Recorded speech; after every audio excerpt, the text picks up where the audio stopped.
no va a envolver por completo, por así decir, el testículo, y es lo que va a formar que se conoce, si no me equivoco, como túnica espermática interna, doctor, esa parte de lo que es el peritoneo.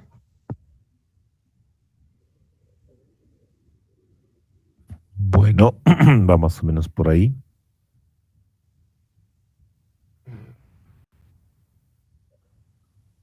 A ver qué opina Y, Henry. a ver, Sobre las causas, doctor, también dice que puede ser por obesidad, que aumenta lo que es la presión intraabdominal. Y esto hace que también dice que es por deterioro de músculos aponeuróticos. Algo así entendí, doctor. Pero es más por la presión intraabdominal. Y también se da dice que las hernias inguinales pueden darse por herencia familiar igual. Bueno, esos son factores predisponentes para cualquier hernia en realidad, ¿no es cierto? Bien, veamos. Este es un conducto inguinal visto desde adentro, ¿no es cierto? Esto es visto desde donde están las asas del intestino, la cavidad peritoneal. Así sea el orificio inguinal profundo o interno. Obviamente esto está cubierto por el peritoneo parietal, pero si abrimos este peritoneo vamos a encontrarnos con esta imagen, ¿no? Aquí estarían los vasos epigásticos inferiores, aquí estaría el ligamento inguinal, aquí estaría el recto anterior del abdomen con su borde lateral o externo, esta sería la línea alba, aquí estaría el ombligo. Y entonces las hernias que salen por aquí se llaman indirectas y las que salen por aquí se llaman directas, si ustedes recuerdan. Embriológicamente el testículo se forma en el abdomen, perdón, en el abdomen, y desde allí desciende el testículo hasta localizarse finalmente en el escroto, ¿no es cierto? Para lograr eso tiene que atravesar este orificio, que es el orificio inguinal profundo o interno, que embriológicamente se llama el conducto peritoneo vaginal, porque comunica dos cavidades, ¿no es cierto? Esta que sería la cavidad peritoneal y la otra que sería, entre comillas, la cavidad vaginal. Acuérdense que el testículo está dentro de la túnica vaginal interna y externa envuelta. Entonces, a este orificio embriológicamente se conoce como conducto peritoneo vaginal. Embriológicamente también este orificio está abierto, no está cerrado, de manera que cuando atraviesa el testículo por este orificio se cierra, se oblitera. A eso se llama obliteración, cuando se cierra. Entonces, atraviesa el testículo, estalla el testículo en el conducto inguinal y este orificio se cierra o se oblitera, dejando pasar solamente a los elementos del cordón espermático, como la arteria espermática, el conducto deferente, el plexo venoso pampiniforme, etc. Entonces se cierra y deja pasar solamente a elementos del cordón. Luego el testículo sigue descendiendo y se localiza finalmente en la bolsa escrotal. En algunos pacientes, en algunos niños, no ocurre esa obliteración, de manera que atraviesa el testículo y esto permanece abierto. A eso se llama falta de obliteración o falta de cierre, si quieren, del conducto peritoneo vaginal. Y entonces, al existir aquí un orificio, porque no se ha obliterado, no se ha cerrado, cuando el paciente, en este caso el lactante o el neonato, hace esfuerzo, hace la maniobra de Valsalva, por aquí sale o obstruye contenido abdominal que puede ser intestino, generalmente, intestino delgado, ¿no? Esa es una causa importante para las hernias indirectas. Ahora bien, las hernias directas se producen, habíamos dicho, por la pared posterior del conducto inguinal. Y también habíamos visto que la pared posterior estaba formado solamente por el peritoneo parietal y por la fascia transversalis, ¿no es cierto? Y en intermedio entre ambas estaba la grasa peritoneal. Esta fascia transversalis, si ustedes recuerdan, decíamos que era una fascia que no da ninguna resistencia, igual que el peritoneo parietal. De manera que anatómicamente esta es una zona débil, y si esto realmente es así, cuando uno hace la maniobra de Valsalva o cuando aumenta la presión dentro del abdomen, por aquí, por esta zona débil, debería protruir asas del contenido, el contenido peritoneal, ¿no es cierto? Asas o epíplomo mayor, en los niños, jóvenes, etcétera, ¿ya? Pero habitualmente no ocurre eso, ¿no es cierto? A pesar de que esta es una zona débil, no hay hernias que sean frecuentes directas en niños o gente joven, ¿no? ¿Y por qué no habrá hernias si esta es una zona débil? Si esta, habíamos dicho, es una zona que no da ninguna resistencia. Si hacemos de cuenta que el abdomen fuera como un globo, esta zona sería una parte bien adelgazada de ese globo. De manera que si nosotros aumentamos la presión en el globo, por ahí debería salir una hernia. Entonces, debe haber algún mecanismo en gente joven, en niños, adolescentes, etcétera, que evite que por aquí salgan hernias, ¿no es cierto? ¿Cómo se llama ese mecanismo y cómo funciona ese mecanismo para protegernos de que no haya hernia directa en gente joven? ¿Quién recuerda? ¿Quién ha podido leer algo?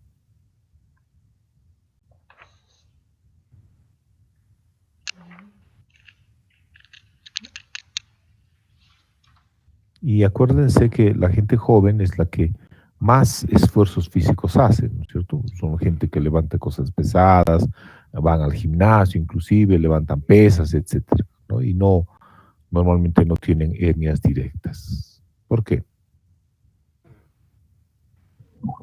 Tal vez, doctor, por la tonicidad de los músculos. Ya, puede ayudar en algo, sí. Está en relación con los músculos, no tanto con el tono, pero sí con los músculos.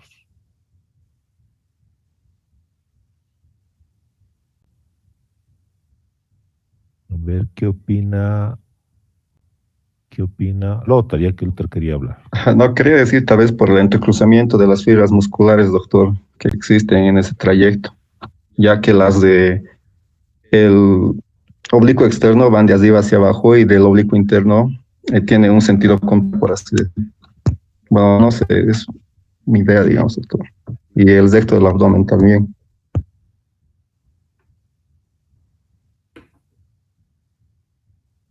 Bueno, más o menos. Yamile.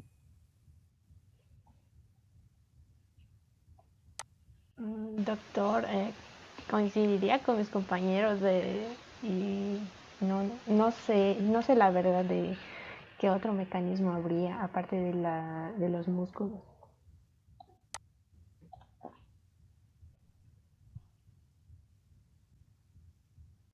Silvia.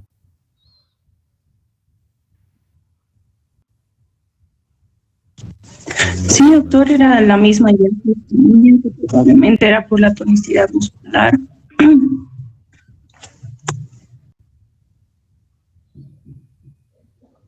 Silvia Arias. Doctor, concuerdo con mis compañeros. También concuerda. Rocío. Doctor, ¿me escucha? Sí, te escuchamos. Ya. Bueno, no si es algo certero, pero pienso que tal vez las asas intestinales están unidas firmemente a través del mesenterio a la cavidad posterior. Entonces, en los pacientes jóvenes, cuando hacemos esfuerzo, no hay mucha tendencia de que los intestinos protruyan, pero en los pacientes mayores, esta unión, se podría decir, tal vez se debilita, y entonces es por eso que podrían tener un poco más de tendencia de protruir, doctor. No va por ahí. Rafael. Doctor, no sé si estoy equivocado también, pero tal vez por el refuerzo del ligamento de Colles y de Henle. En algo pudiera ayudar eso. Henry. Doctor, yo pienso lo mismo que mis compañeros, por la tonicidad de los músculos y el entrecruzamiento de fibras, ¿no? Fernando.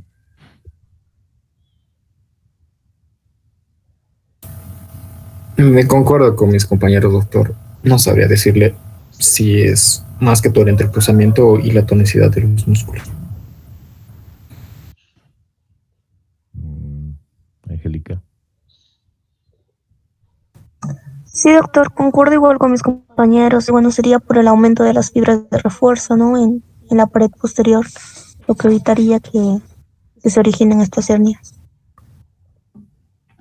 Doctor, tal vez también se forzaría ahí lo que es el arco iliopectíneo, ¿no? Porque creo que ese es como un ligamento el más resistente, por así decir, de la región inguinal. Sí, correcto. Bien, a ver, analicemos un poco. Habíamos visto, si ustedes recuerdan, que aquí estaba la espina cantera superior y aquí estaba el pubis. Y aquí había un ligamento, decíamos que era el ligamento inguinal, y aquí estaba el famoso conducto inguinal, ¿no es cierto? Así. Y también habíamos visto que por aquí salen una serie de grietas y por aquí las grietas. Esta zona específicamente, habíamos dicho que es una zona débil, que está formado solo por la fascia transversalis y el peritoneo parietal.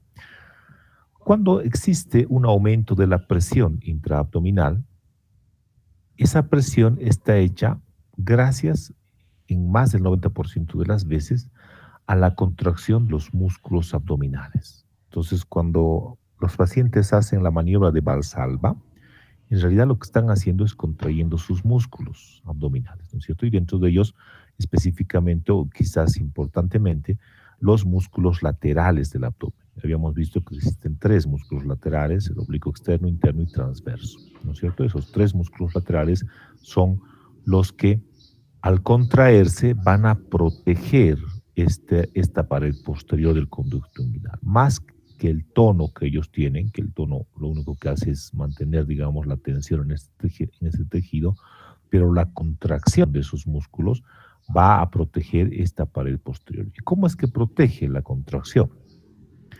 Si ustedes recuerdan, habíamos visto que el músculo oblicuo externo tenía unas fibras que venían de arriba hacia abajo y de atrás hacia adelante, ¿no es cierto? De manera que se entrelazaban con las del lado opuesto y formaban parte de la línea alba, si ustedes recuerdan.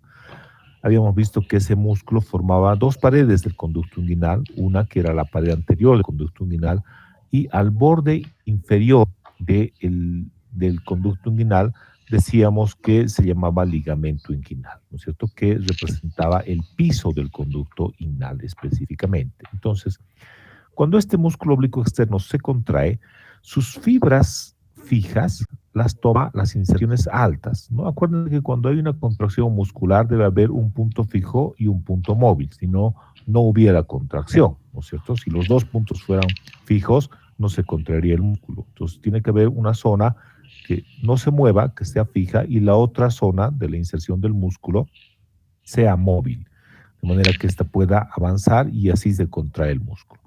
Entonces el punto fijo, decíamos, lo toma las inserciones altas, las inserciones en las caras laterales de las costillas. Y el punto móvil son las inserciones bajas, de manera que cuando el músculo se contrae, alan sus fibras hacia arriba y hacia atrás. Al hacer esto, fíjense que el músculo oblicuo externo se contrae y el ligamento inguinal asciende, porque está estirado. Acuérdense que el ligamento inguinal es el borde libre de este mismo músculo. Si esto se contrae, este ligamento inguinal asciende.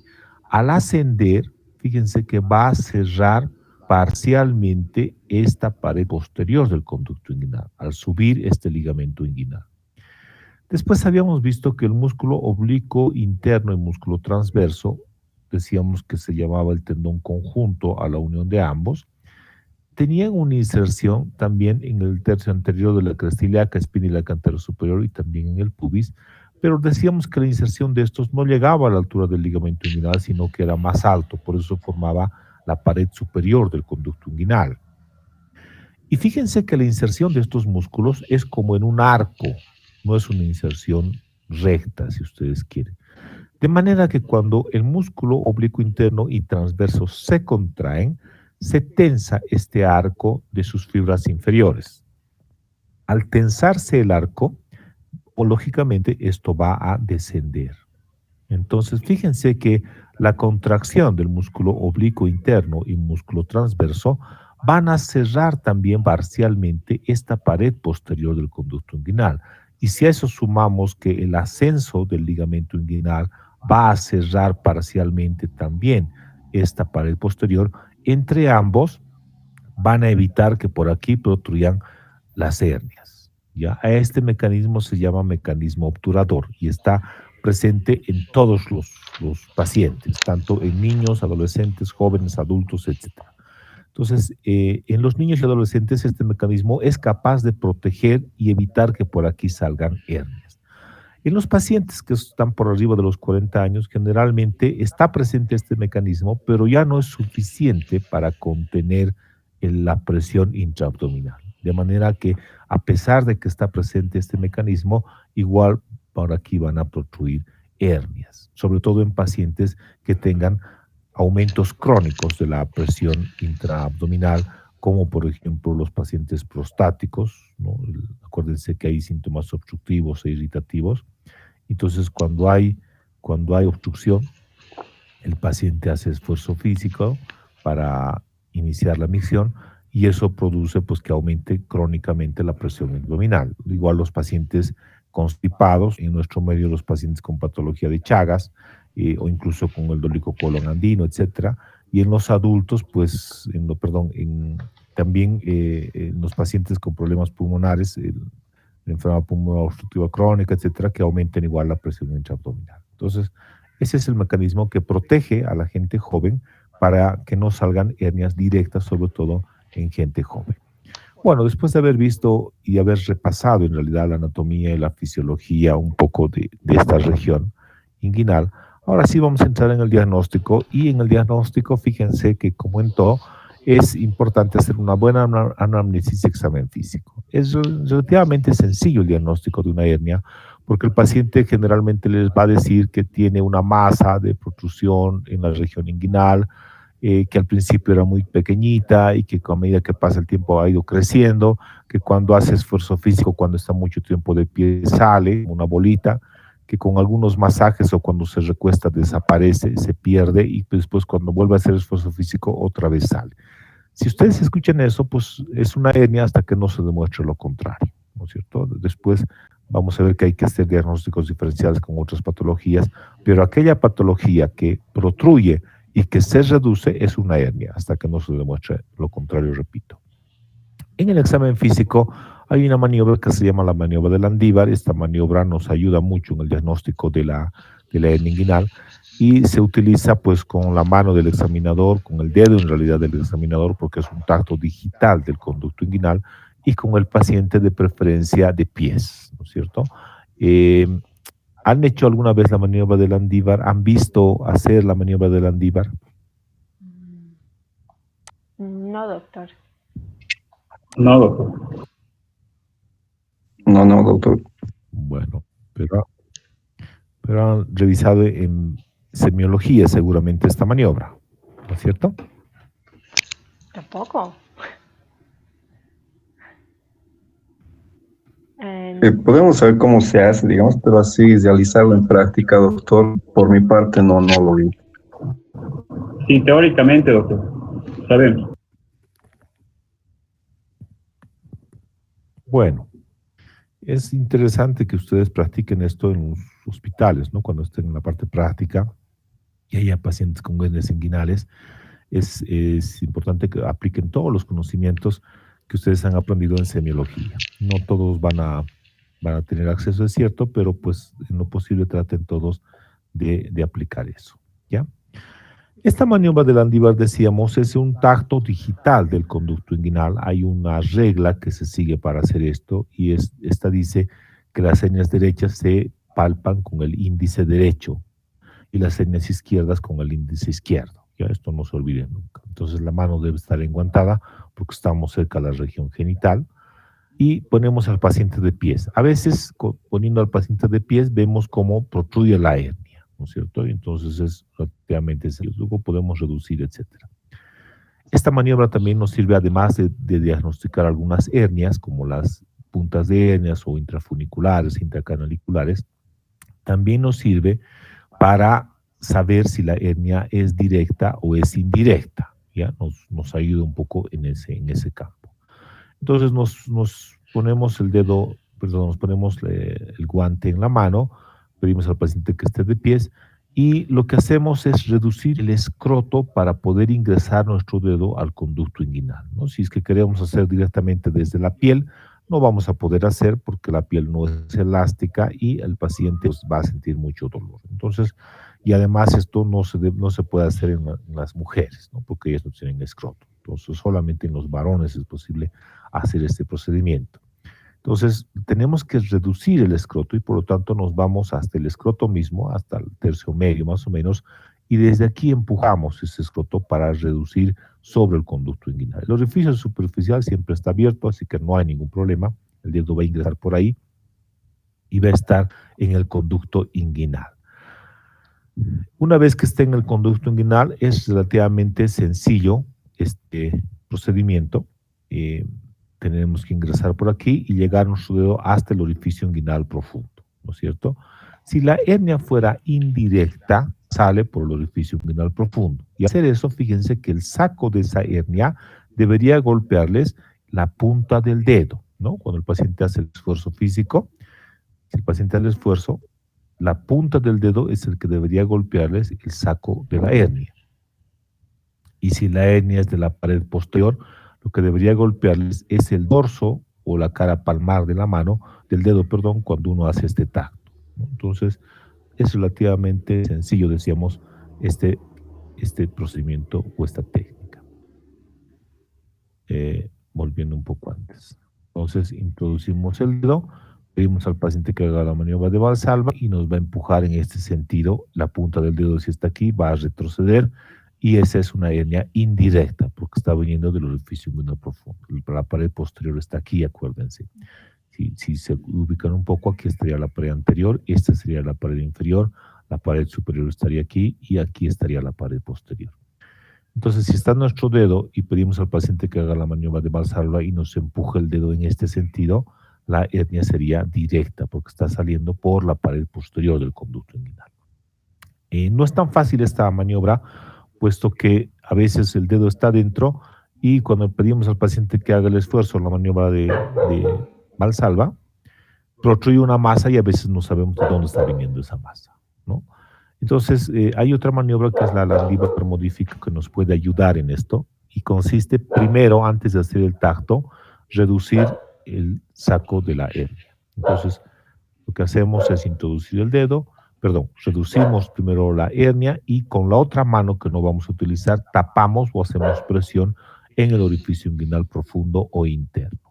Y después hacemos el tacto con el dedo índice del conducto inguinal. Esto, acuérdense, está tapado, estamos apretando con la otra mano.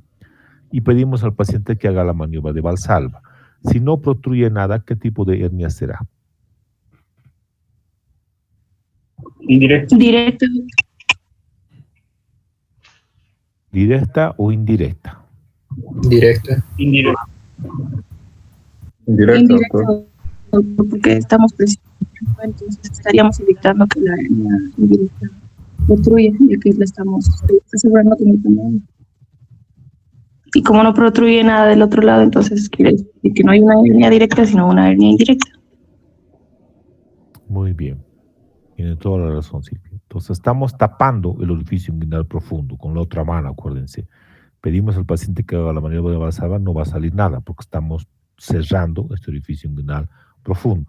Si a pesar de eso, a pesar de estar tapando con la otra mano este orificio inguinal profundo, protruye una hernia y nos golpea el dedo, será directa porque no estamos tapando la pared posterior, ¿ya?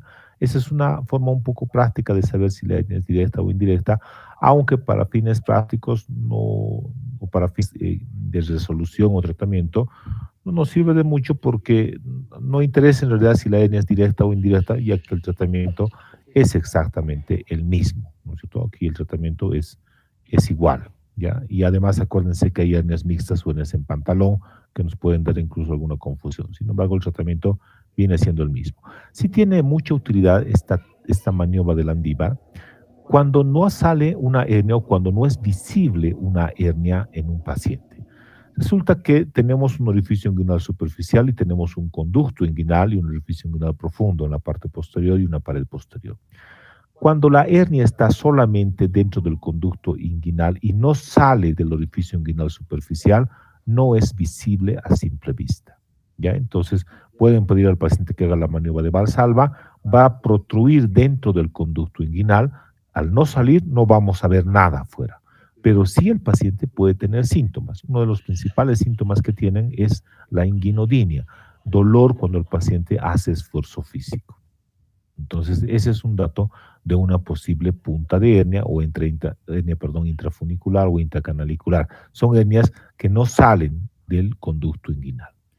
Entonces, al hacer el tacto con la maniobra de Landívar, vamos a poder sentir la protrusión de una punta de hernia o de una hernia que estuviera dentro del conducto inguinal y que no protruía por fuera. Ya eso también es un dato muy importante a considerar. Después se puede examinar al paciente, se puede examinar en decto dorsal, pedimos al paciente que tose o haga la maniobra de Valsalva y ahí vamos a ver cómo protruye una hernia, ¿no es cierto?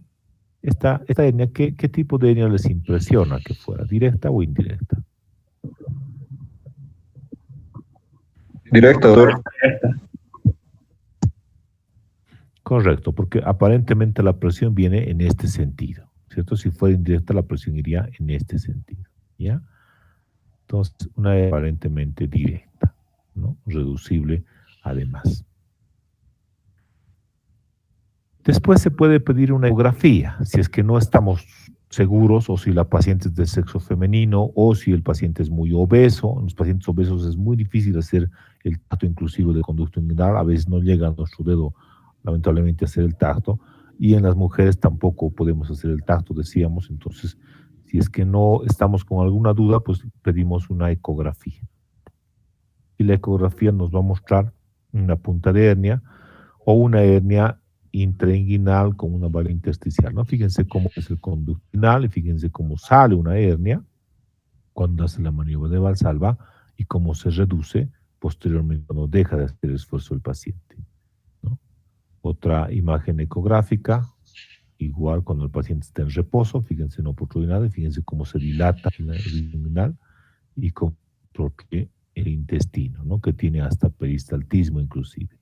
Luego retorna a su posición normal.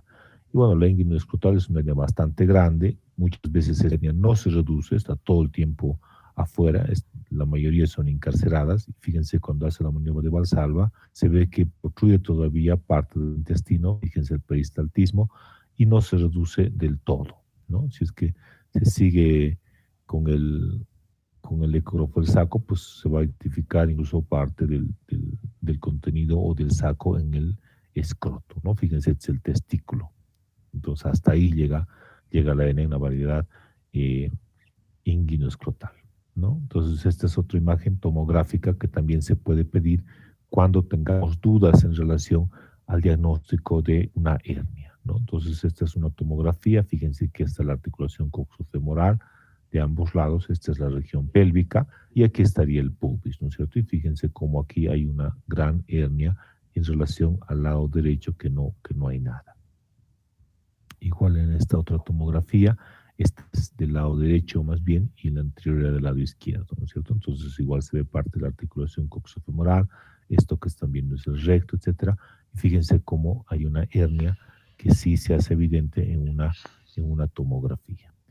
Bueno, hay muchas clasificaciones en relación a las hernias. Una de las que más se utiliza es esta, la clasificación de Nyhus, que clasifica en 4 tipos a las hernias, donde el tipo 1 es una hernia indirecta, es decir, una hernia que sale por el orificio inguinal profundo o interno con ese anillo normal, ¿no? Típica esto de niños lactantes pequeños, etcétera. El tipo 2 es una hernia indirecta con un anillo dilatado ya y habitualmente sin impacto del piso del conducto inguinal, es decir, sin alteraciones en el resto de las paredes y tampoco se extiende hasta el escroto. El tipo 3 se divide en 3 tipos. 3A es cuando la hernia es directa, 3B es cuando es indirecta, creciente bastante, debe incluir además la pared inguinal posterior, es decir, se acompaña generalmente de una hernia, además de indirecta directa, y el tipo 3C es una hernia femoral o crural, ¿no? Y el tipo 4 es cualquier hernia, pero que sea recurrente, ¿no? Que haya recidivado posteriormente. Entonces, con todo esto llegaríamos ya al diagnóstico de una hernia. Y lo siguiente es el tratamiento. ¿Cuál es el tratamiento de una hernia inguinal? Quirúrgico. Depende si el paciente presenta sintomatología o no. Se considera la cirugía. Si no presenta sintomatología, se puede hacer un tratamiento conservador.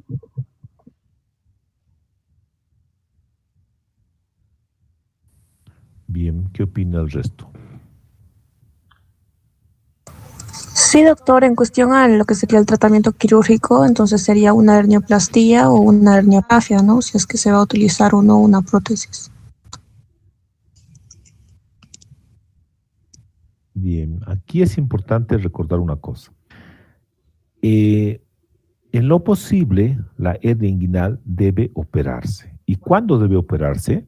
Cuando se diagnostique, ya que el riesgo de complicaciones es alta, ¿no? Es alta el riesgo de que haya una hernia estrangulada con el contenido intestinal, incluso internamente. Entonces, debe operarse cuando se diagnostica.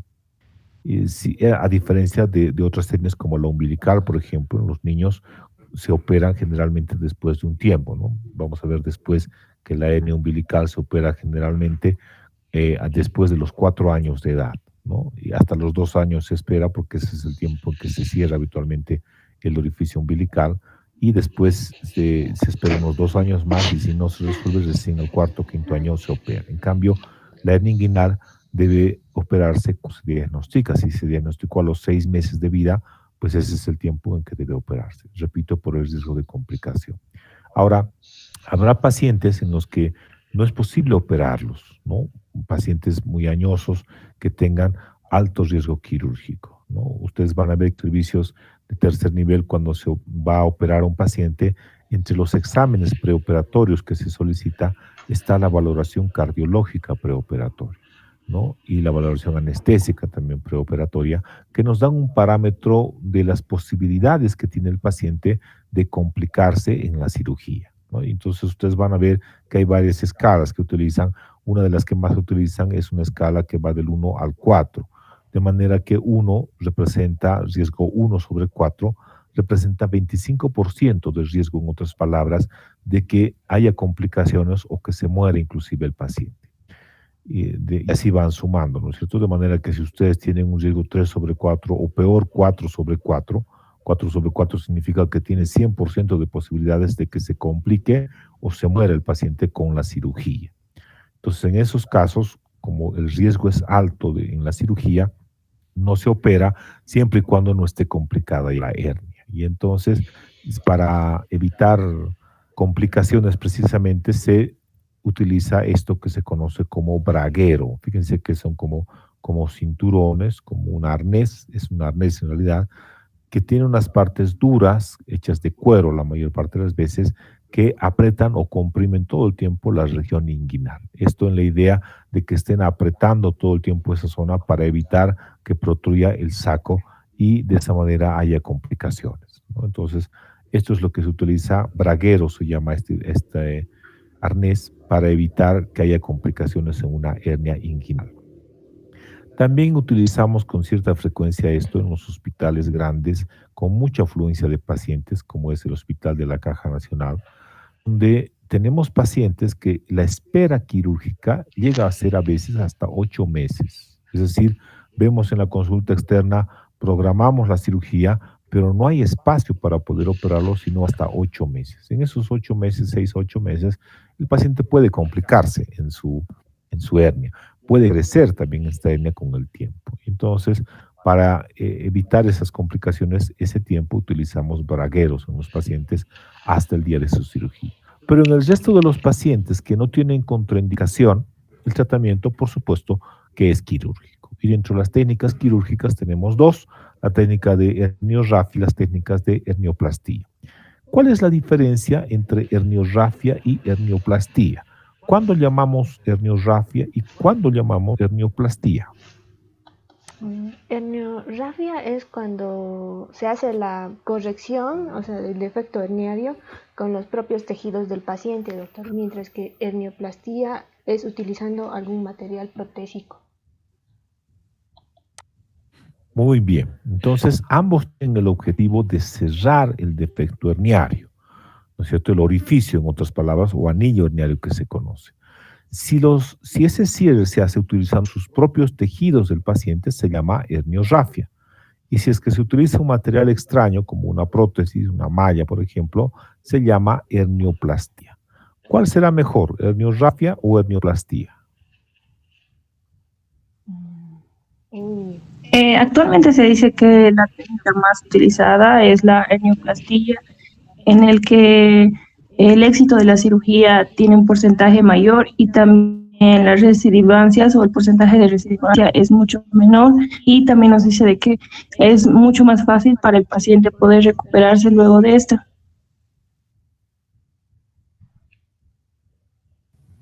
Bien, Silvia dice hernioplastia, entonces. ¿Qué dice Angélica?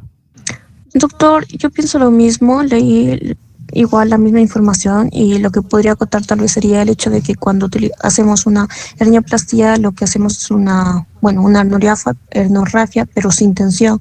Entonces eso hace de que su postoperatorio sea como que mejor y menos dolor.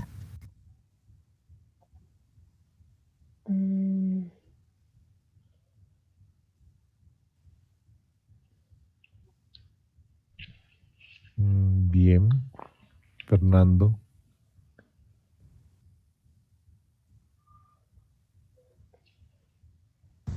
Doctor, concuerdo con mis compañeros que la hernioplastia vendría siendo un tratamiento no más adecuado, sino que presenta menos complicaciones en todo caso, doctor.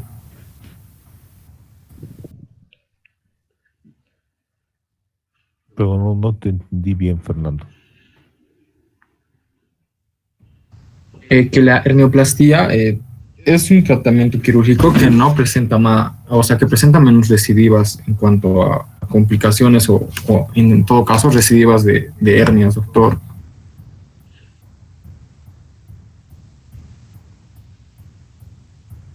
A lo que entendí, la hernioplastia para mí es... Bien. Henry. Doctor, yo también leí de que lo más utilizada es la hernioplastia porque evita recidivas de otra vez que, bueno, igual puede volver, pero es mucho mejor Bien. para quien... Lothar. Perdón. Adelante. Sí, doctor, igual concuerdo con mis compañeros. Igual he leído que la hernioplastia es lo que más hacen para evitar una hernia recidiva, ¿no? En este caso. Doctora, acotando un poco a lo que dijeron mis compañeros, la hernioplastia en todo caso sería lo que más se hace porque en esta buscamos reparar la pared abdominal, más que todo. Bien. Doctor, igual agregando a eso de que la hernioplastia es mucho mejor para el tratamiento, también tenemos que ver, si se va a realizar una hernioplastia, tenemos que ver el material de la malla, porque, eso es lo que leí, porque si es un material de polipropileno, esta tiene la mayor facilidad de adherirse a lo que son los intestinos. Y bueno, eso sería una complicación, mientras que hay otro material como el politetrafluoroetileno que no causaría adherencias. Eso es lo que leí. Sí, está muy bien. Está bien. Bueno, todos concordamos en que la hernioplastia es la mejor técnica para resolver no solamente la hernia inguinal, sino cualquier tipo de hernia, ¿no? Cuando hablamos de herniorrafia, significa cerrar el defecto, decíamos, utilizando los propios tejidos del paciente. Pero al hacer esto, lo que estamos haciendo es aumentar la tensión en los tejidos vecinos. Se aumenta la tensión en los tejidos vecinos, de manera que con el mínimo esfuerzo que haga el paciente, otra vez se vuelve a abrir y entonces aparece la recidiva. En cambio, en las técnicas de hernioplastia no nos interesa, en otras palabras, afrontar o cerrar estos orificios, ¿no? Si tuviéramos aquí un orificio y si hiciéramos técnica de hernia, tendríamos que suturar los bordes de esto, pero ya decíamos, aumentamos la tensión en el tejido vecino. En cambio, en las técnicas de herniorrafia lo dejaríamos así abierto y solamente colocaríamos una malla para evitar que protruyan las hernias, ¿no? Entonces, desde ese punto de vista, las técnicas de hernioplastia son las que más se utilizan y las mejores para la cirugía, no solamente de la hernia inguinal, sino de cualquier tipo de hernia. Y bueno, siempre es bueno repasar algunas técnicas antiguas o las precursoras al tratamiento quirúrgico, ¿no? Y dentro de ellas Bassini, si ustedes recuerdan. ¿Están viendo las diapositivas? Sí, pero solo No, sale la imagen. Plastilla no ocurre, doctor. No sé si soy el único. Ahora sí cambió. Todos están viendo. Ahora sí cambió. No sé, debe ser el internet.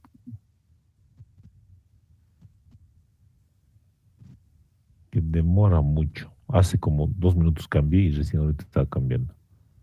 Bueno, decíamos entonces que es bueno recordar algunas técnicas. Esta es la técnica de Bassini, ¿no? Si ustedes han leído algo de la historia de la medicina, se van a encontrar con capítulos o con temas que han sido muy importantes en una época, ¿no es cierto?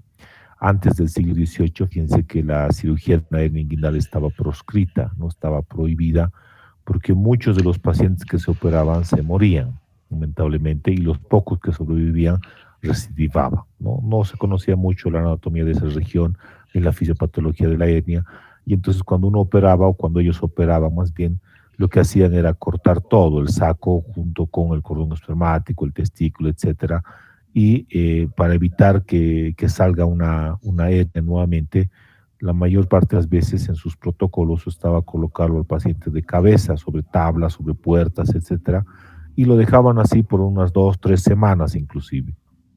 Algunos agarraban cenizas y esas las untaban en la herida, en la idea de que haga una cicatriz queloide, una cicatriz más resistente y evite que salgan las hernias, ¿no? Entonces, muchos se morían con estos procedimientos y los que sobrevivían, pues lamentablemente volvían a tener una hernia. Entonces, estaba, como digo, proscrita. Hasta el siglo XVIII, inicios casi mediados del siglo XVIII, donde apareció el doctor Bassini, era un cirujano italiano de nombre Eduardo, y él promulgó esta técnica, ¿no? Y por eso se considera al doctor Bassini como el padre de la herniorrafia, ¿ya? A partir de ahí se aumentó y se fue difundiendo no solo su técnica, sino que aparecieron muchas otras técnicas para la reparación de la hernia inguinal. Fue el pilar fundamental hasta lo que hoy conocemos el tratamiento quirúrgico de la hernia. Y bueno, ¿en qué consiste la técnica de Bassini? Pues como dijo Doctor, doctor, es una herniorrafia y esta es la misma separación, ¿no? Es una separación que va a ser por tensión, por así decir, con los bordes del defecto, donde se le va a coser, y como llega a ser una herniorrafia no se necesita ningún tipo de malla.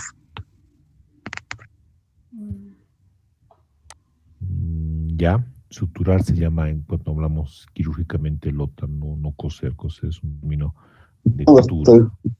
Sí, suturar, perdón, doctor. Eso. Muy bien. Silvia, tú querías decir algo más. No, sí, doctor, era exactamente lo mismo. Esta es una técnica de tensión en la que sí se intenta reforzar lo que sería la pared para que no protruya de nuevo la hernia, y sí se hace uniendo lo que sería el tendón conjunto al ligamento inguinal, es decir, se sutura esto para evitar que vuelva a protruir la hernia.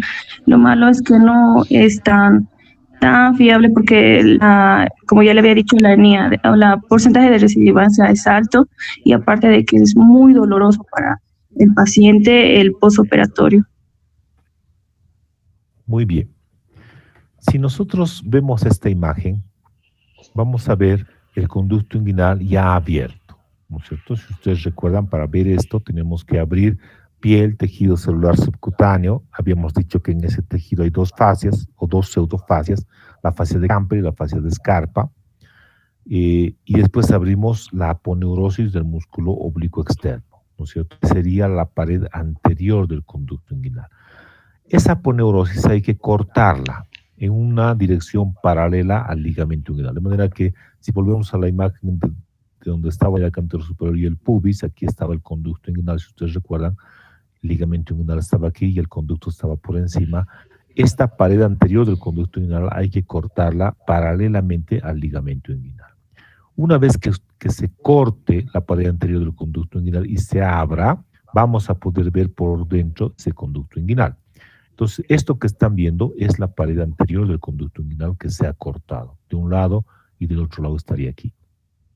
Y por eso estamos viendo ya el conducto inguinal mismo, ¿no? Es un paciente aparentemente de sexo masculino, porque aquí se ve el cordón espermático, ¿no? Que hay que retraerlo con una Penrose o con una cinta hilera.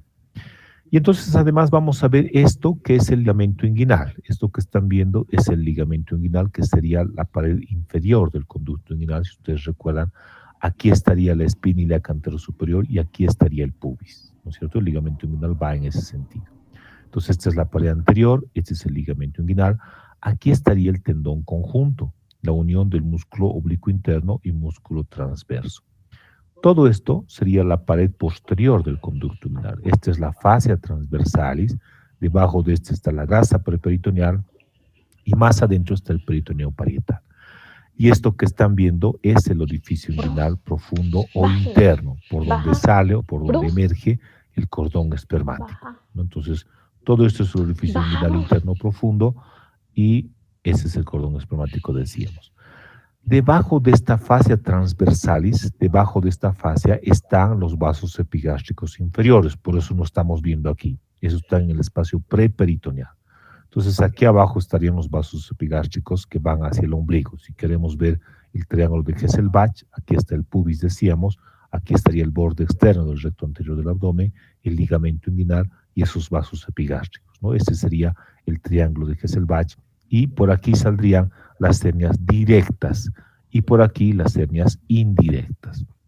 Cuando es una hernia indirecta, fíjense que el saco de esta hernia protruye por dentro del músculo cremaster, es decir, por dentro del cordón espermático, ¿no? Entonces, cuando hay una hernia indirecta, esta está por dentro del cordón espermático. Y ahí vamos a ver los cordones espermáticos que están muy dilatados, muy ensanchados, y que en su interior, además de contener el conducto deferente, la arteria espermática, el plexo venoso pampiniforme, la grasa misma del cordón, etcétera, tienen el saco herniario y el contenido además, ¿no?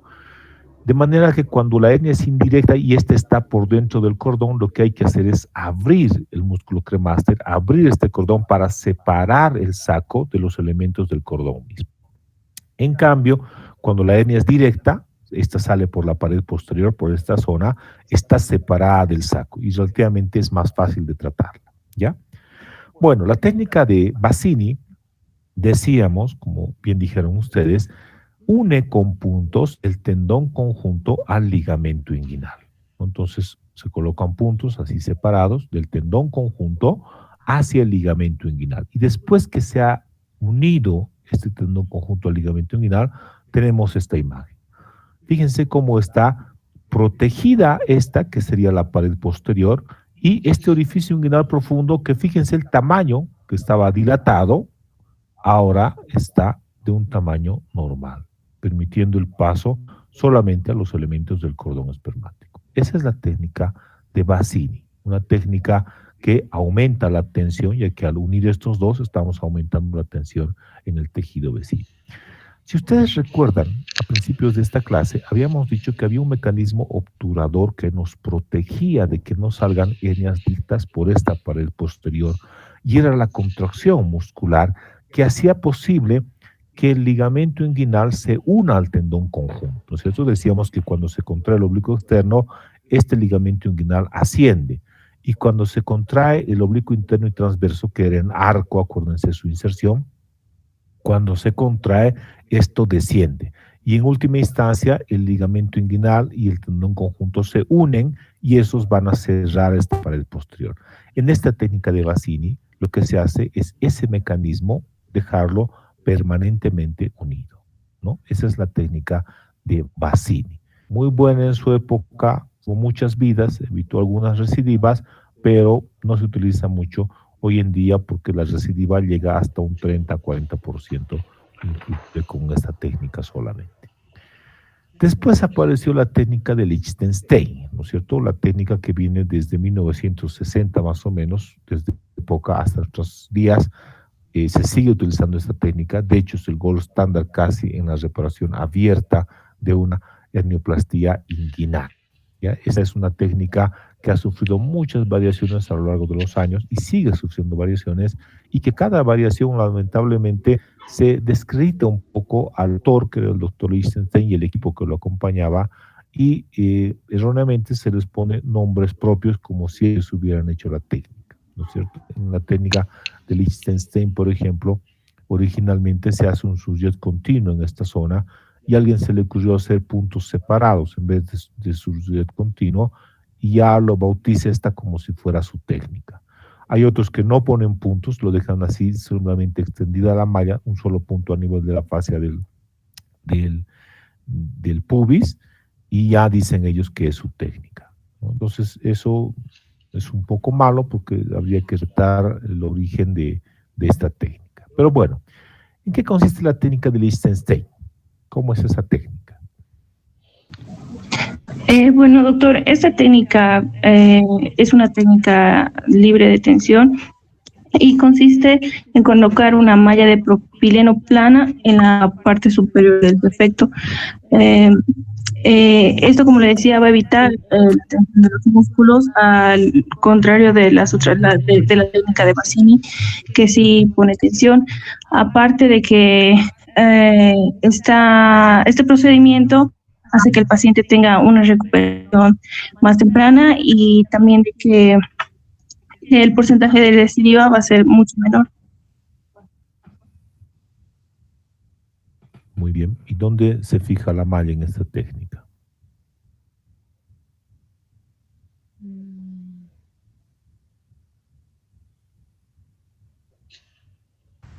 Doctor, Doctor, si me equivoco, es el ligamento inguinal en su parte interior.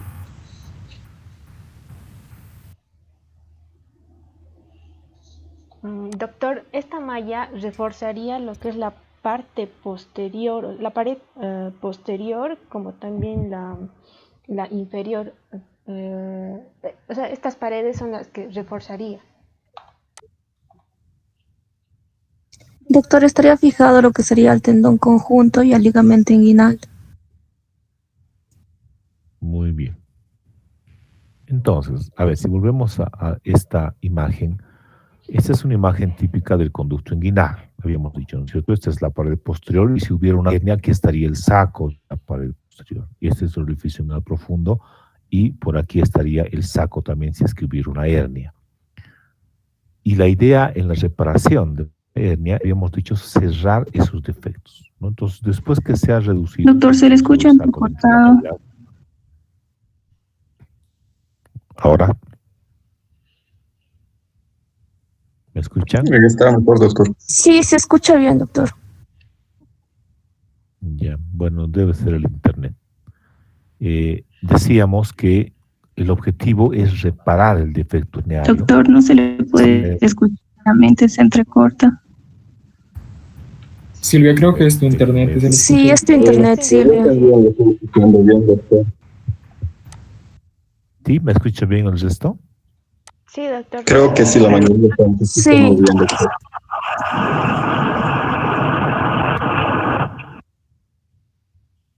Yo no lo escucho a Rafael, no sé, eso solamente se escuchó ruido.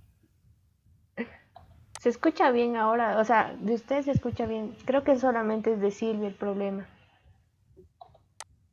Ya, Silvia, estás en tu celular, vas a tener que acercarte al Wi-Fi, o si estás en tu computadora, cambiar al sistema.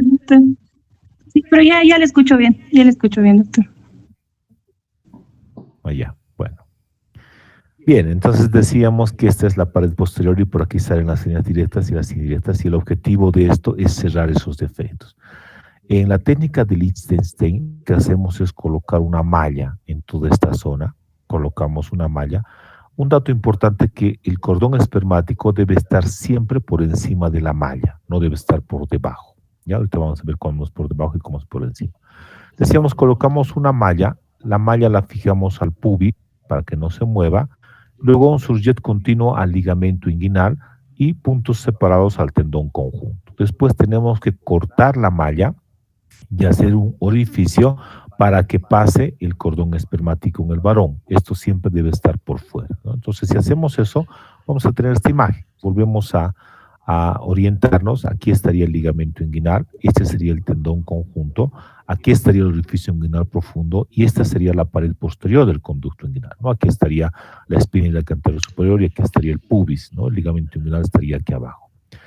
Entonces, decíamos, colocamos la malla en ese espacio, fijamos al pubis, fijamos al ligamento inguinal, ¿no? A través de un surjet, y fijamos al tendón conjunto. Y decíamos que debemos abrir la malla o cortar para que pase el cordón espermático y este esté por fuera. Porque sería muy fácil dejar este cordón por dentro y solamente cubrir con la malla en todo este segmento. Si es que hacemos eso, se irrita el cordón espermático cuando está por dentro o por debajo de la malla, más bien, se irrita, puede producir una orquitis, que significa una inflamación del testículo, con crecimiento de este testículo inclusive, y después una atrofia testicular que puede llegar hasta una atrofia completa del testículo, es decir, desaparece el testículo en los pacientes, ¿no es cierto? Entonces, por eso se debe dejar siempre por fuera, ¿ya? Con esta técnica, fíjense que lo que se está haciendo primero es proteger esta que es la pared posterior del conducto inguinal. Esta técnica está cerrando, está protegiendo más bien esa pared posterior sin aumentar la tensión en el tejido vecino. Por otra parte, si la hernia era indirecta y el orificio era así de grande, fíjense que con esta técnica, al abrir un orificio para que pase el cordón, estamos cerrando ese orificio.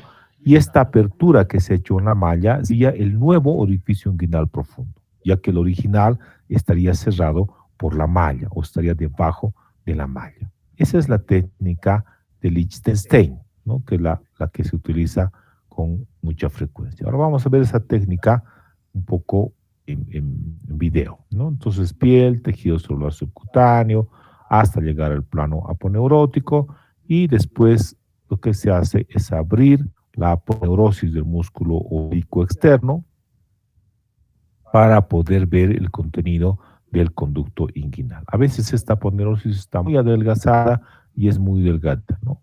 Entonces ese es un factor también de riesgo porque igual las otras aponeurosis están bajas. Después que se ha abierto, esta es la aponeurosis del músculo oblicuo externo, que estaría el ligamento inguinal aquí abajo, ¿no? Vemos el saco de la hernia junto con el cordón. Esto que ve medio blanco nacarado que veía el conducto inguinal, ¿no es cierto? Y aquí estaría el tendón conjunto separando del saco mismo, ¿no? Aquí está la aponeurosis del músculo oblicuo externo.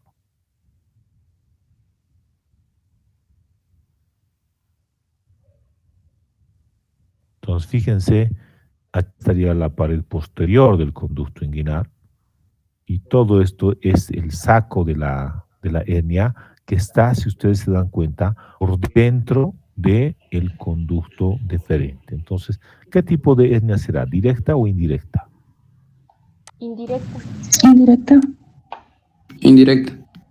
Indirecto. Indirecta, muy bien, porque habíamos dicho que en las indirectas el saco está dentro del cordón, ¿no es cierto? Entonces, esta es una cinta hilera, se puede usar también un Penrose. Y bueno, aquí está el ligamento inguinal. Esto que se ve medio blanco nacarado a este nivel es el ligamento inguinal. Y lo demás, pues, es el tendón conjunto, la pared posterior del conducto inguinal, ¿ya? Entonces, este es el ligamento inguinal, esta es la pared posterior del conducto inguinal, ¿no? Y fíjense cómo está bien dilatado el cordón mismo. Entonces, decíamos que para abrir para ver más bien el saco, lo que hay que hacer es cortar el músculo cremaster. El músculo cremaster es el revestimiento más superficial del cordón espermático, ¿no es cierto? Entonces se va cortando ese músculo. Y entonces así se va a identificar el saco de la hernia y algunos otros elementos como la grasa preherniaria, por ejemplo, que no hay que confundir con la grasa del cordón, porque se puede desvascularizar mucho si es que se quita esa grasa. Y además hay sangrados, inclusive hasta posoperatorios, que puede llegar al hematocele algunas veces. Entonces se debe separar la hernia de los elementos del cordón espermático. Hay que tener mucho cuidado. Por aquí generalmente está el conducto deferente, la arteria, etcétera, ¿no? Hasta la base misma, para poder después reducir de contenido.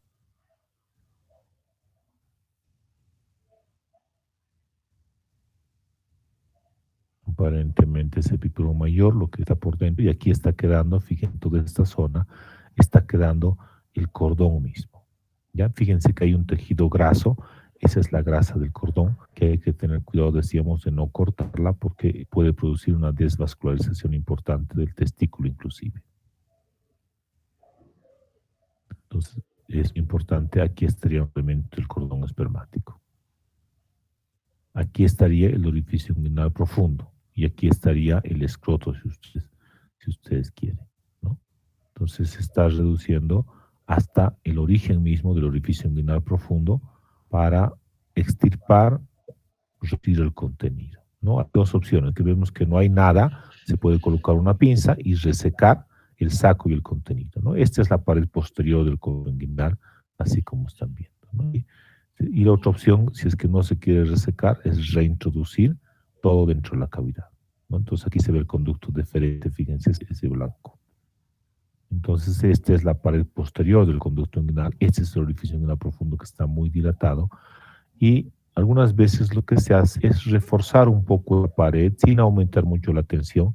Esta es la fascia transversalis. Si ustedes se dan cuenta, se parece mucho al peritoneo parietal, que no da ninguna resistencia. Este es el ligamento inguinal, fíjense el color blanco nacarado que tiene. Decíamos entonces que a veces se refuerza, a esto se llama apertura del conducto inguinal, perdón, de la pared posterior del conducto inguinal, donde se ponen puntos en la misma fascia transversalis. Fíjense ustedes qué elástica es esa fascia. La misma, aplicando, ¿no es cierto? Aumentando un poco la resistencia a este nivel. Hay que tener cuidado siempre en la unión de la pared posterior y el orificio inguinal profundo, porque por ahí, por dentro de esto, están los vasos epigástricos inferiores, ¿no? Otra vez, fíjense el ligamento inguinal, el color que es blanco nacarado, a diferencia del resto de los tejidos. Y bueno, esta es la malla, existen muchas mallas, en este caso esta es una malla autoadherente, tiene como unas espículas de un lado de la malla, de una cara, y esas se fijan de manera que en estas no hay necesidad de fijarlas. Vienen ya preformadas, muchas de ellas con un orificio para que pase el cordón mismo por ahí, ¿no? Y a veces cuando no hay, lo que hay que hacer es abrir eso. Entonces, lo que hay que hacer es acomodar la malla de manera que este orificio que ustedes han visto, la malla, va a ser el orificio inguinal profundo, ¿no? El orificio dilatado va a quedar cerrado con esto.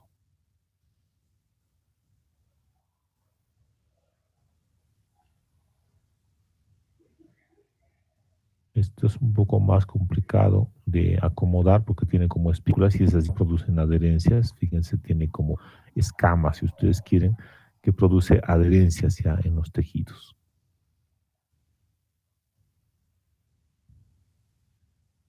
Entonces, este orificio por donde está pasando ahora el cordón es el nuevo orificio inguinal profundo, este. El que estaba abierto, dilatado, quedó acá abajo. Esta es la pared posterior del conducto inguinal, este es el ligamento inguinal, y esta pinza está agarrando la pared anterior que ahorita se va a suturar. Entonces, fíjense que se está acomodando la malla en ese sentido. Perdón.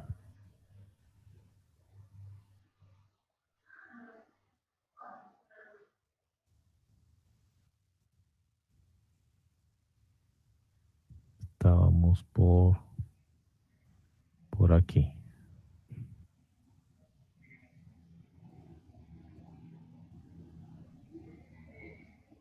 Entonces, como es una malla autoadherente, no necesita una fijación tan importante. Entonces, fíjense, este es el nuevo orificio inguinal profundo. La malla llega hasta aquí, de manera que debajo de esto está la pared posterior del conducto inguinal, que está también reforzado por la malla, ¿no? Y esta es la pared anterior del conducto inguinal, más aquí abajo el ligamento inguinal. Este es el otro borde de esa pared anterior, acuérdense que se ha cortado en ese sentido. Aquí estaría, donde se está poniendo este punto, estaría el orificio inguinal superficial, ¿no?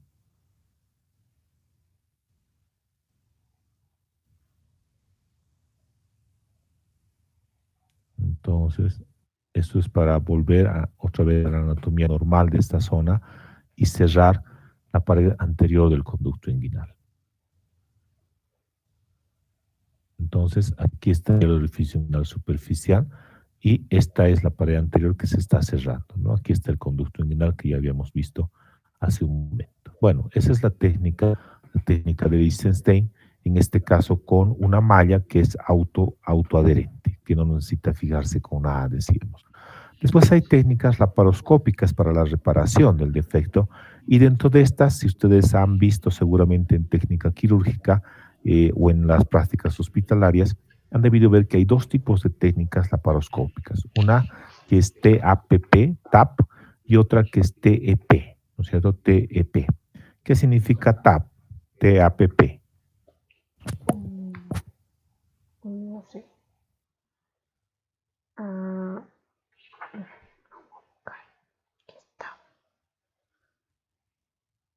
¿Nadie recuerda la técnica TAP? No.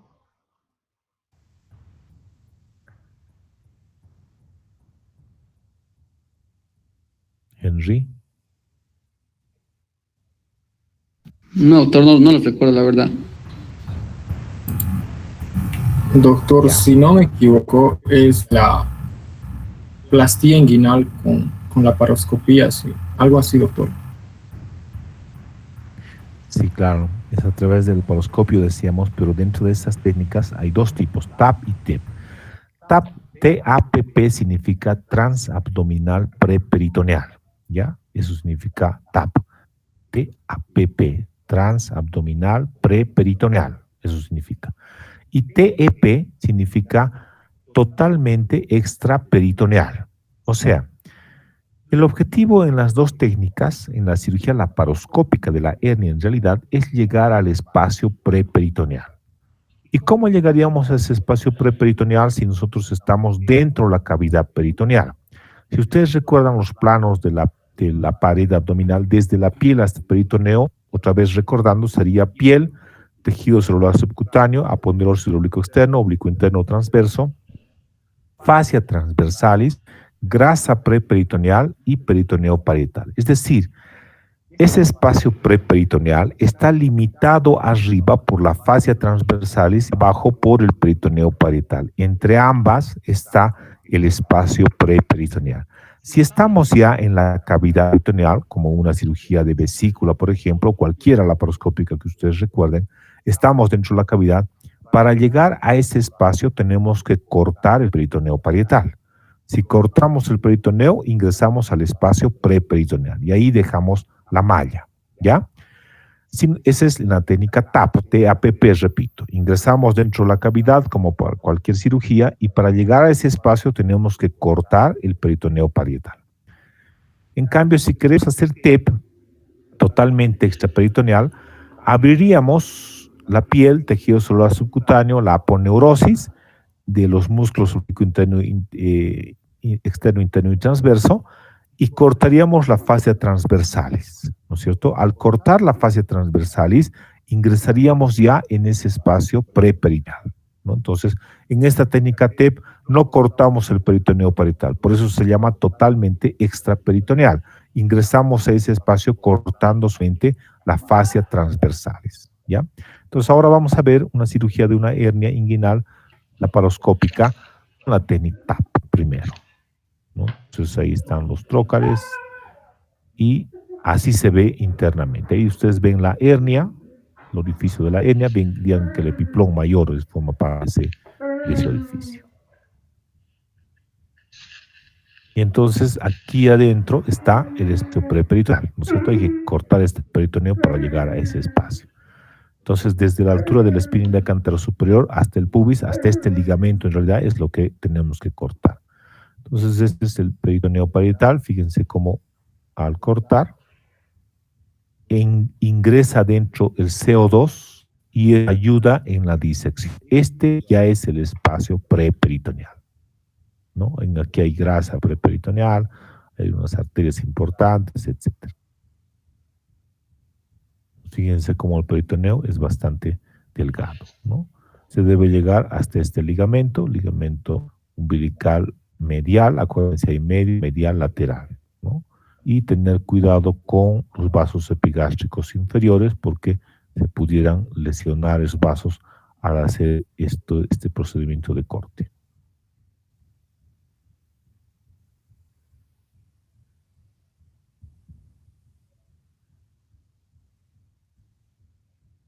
Un aspecto importante es que se debe identificar el pubis, ¿no? Estos son los vasos epigástricos inferiores, si ustedes recuerdan esto, donde está mostrando, esos son, ¿no? Entonces hay que tener mucho cuidado de no lesionarlos. Y más hacia la parte medial estaría el pubis, esa es la parte medial, y el ligamento de Cooper, que es importante identificarlo porque ahí generalmente se fija la malla cuando se hace esta técnica TAP. ¿No? Fíjense que la mayoría en este espacio es avascular, no sangra mucho.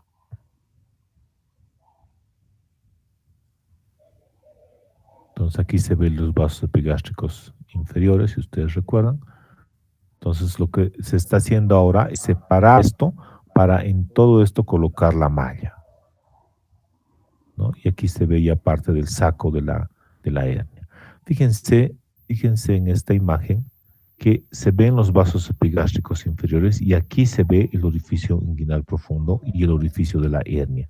Y esta sería la parte posterior del conducto inguinal. Entonces, ¿qué tipo de hernia sería esta? ¿Directa o indirecta? ¿Directa? Directa, doctor. Directa. ¿Directa? Sí. ¿Sí?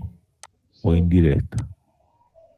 Directa, doctor, porque igual está una deferencia y el vaso epigástrico inferior pasando por fuera, por así decirlo. Ya, voy de nuevo a orientarles. Aquí está el pubis, ¿no ve? Esta es la parte medial, pubis. Aquí están los vasos epigástricos. Esto que están viendo es el saco de la hernia,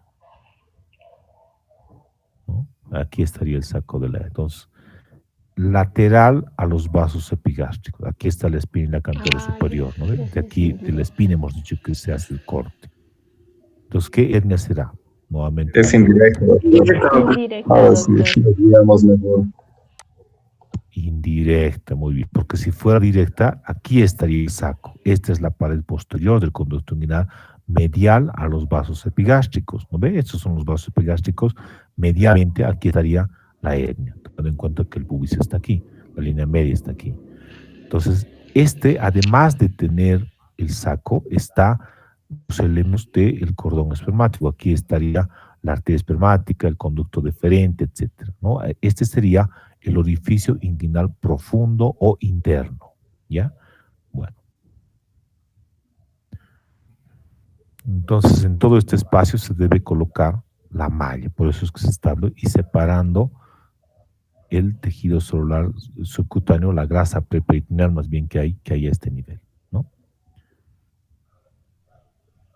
Entonces, siempre, fíjense, oriéntense con los vasos epigástricos inferiores y, bueno, ahí se veía parte del saco de la hernia y aquí mismo estarían los elementos del cordón esmático, ¿no? Entonces hay que tener mucho cuidado en esta zona al disecar, ya que se puede lesionar esos elementos, ¿no?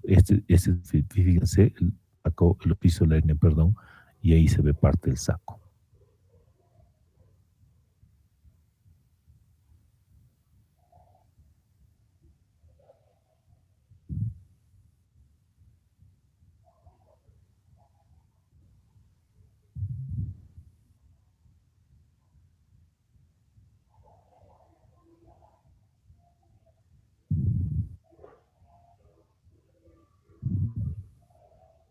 Entonces, este es el orificio inguinal profundo o interno y aquí estarían elementos del cordón, además del saco de la hernia que decíamos.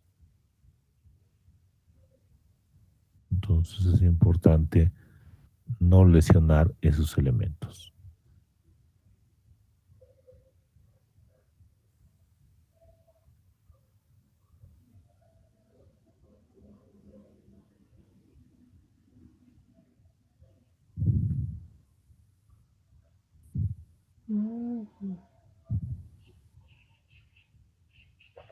Es más difícil operar una hernia indirecta que en la directa, porque aquí generalmente a veces hay adherencias, ¿no? Aquí se ve el conducto deferente, ¿no? Ese blanquito que van a ver cuando se tracciona esto, ¿no?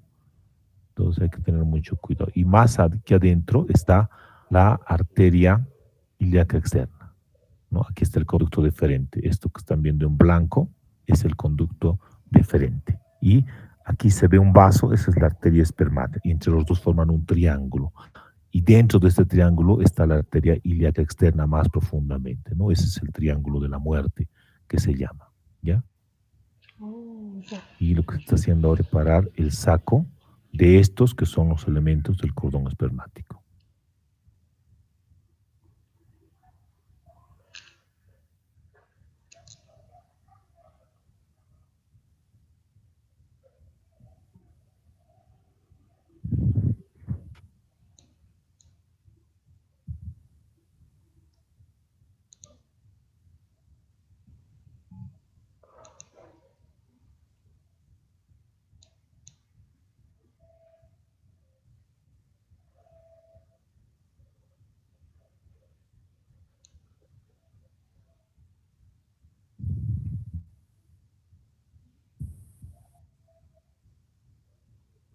Entonces, este es el saco de la hernia.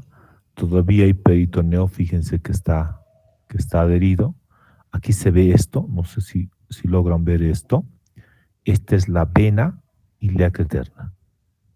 Y aquí al ladito estaría la arteria ilíaca externa, ¿no? Entonces, mucho cuidado con esto porque se puede lesionar igual, ¿no? Entonces, aquí decíamos se forma un triángulo, ese es el triángulo de la muerte que se llama, entre la arteria, que es más lateral, la arteria espermática, y el conducto deferente, ¿no?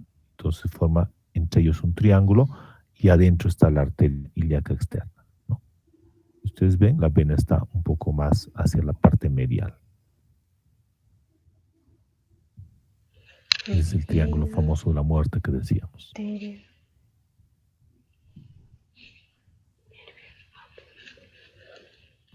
Y bueno, aquí arriba del orificio profundo, fíjense, este es el orificio profundo, ¿no? Entonces ya no protruye nada, este es el orificio, aquí estarían los vasos epigástricos inferiores, y esta es la pared posterior del ducto inguinal, ¿no?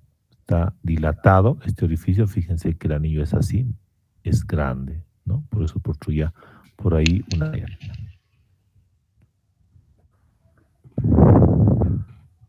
Bueno, esto es una gasa que ayuda a disecar y a resecar mejor,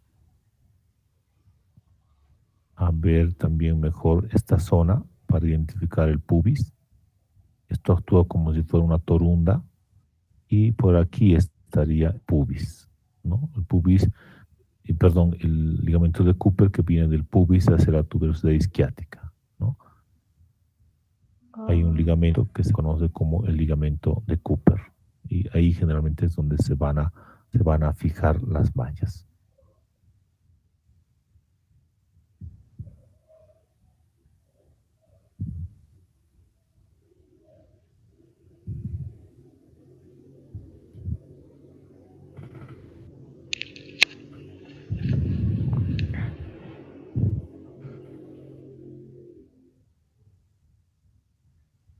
Entonces es importante separar el peritoneo para que la malla no quede doblada, sino que quede bien extendida, ¿no? Y separar lo más que se pueda también esta zona. La zona lateral en la disección.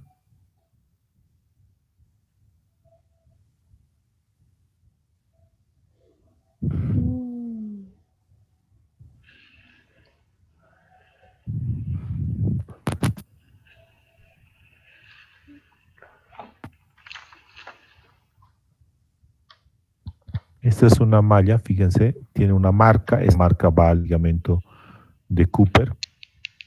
Todas las mallas se colocan así, se enrollan como si fuera un tubo. Y por un trocar de 10 milímetros, habitualmente eso ingresa. Una vez dentro, lo que se hace es acomodar la malla en ese espacio, ¿no? Entonces, esto que viene marcado, decíamos, es para el ligamento de Cooper.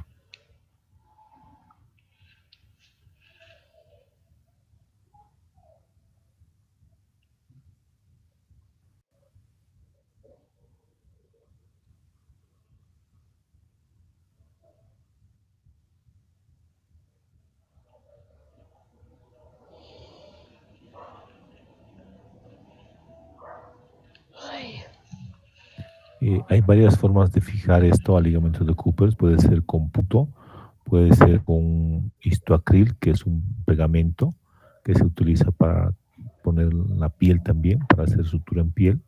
Y también se puede fijar con tackers, que son instrumentos que van a fijar como clips, hay absorbibles y no absorbibles que fijan en esta zona, ¿no? Fíjense cómo se extiende la malla en todo ese espacio y de manera que queda la pared posterior cubierta por la malla. El orificio en la profundo estaba aquí, acuérdense, está ahora al lado también por la malla. Entonces, este es un instrumento que sirve para fijar. Esto que están viendo blanco carado es el ligamento de Cooper, ¿no? Entonces, ahí se fija. Fíjense en este caso con tackers, que son como clips que ayudan en la fijación de la malla misma, ¿no? Fíjense, son clips en este caso absorbibles y generalmente utilizamos 2 o 3 para fijar, ¿no? Se recomienda poner mucho. Estos se reabsorben en un tiempo y de manera que es mejor porque produce menos dolor postoperatorio, etc.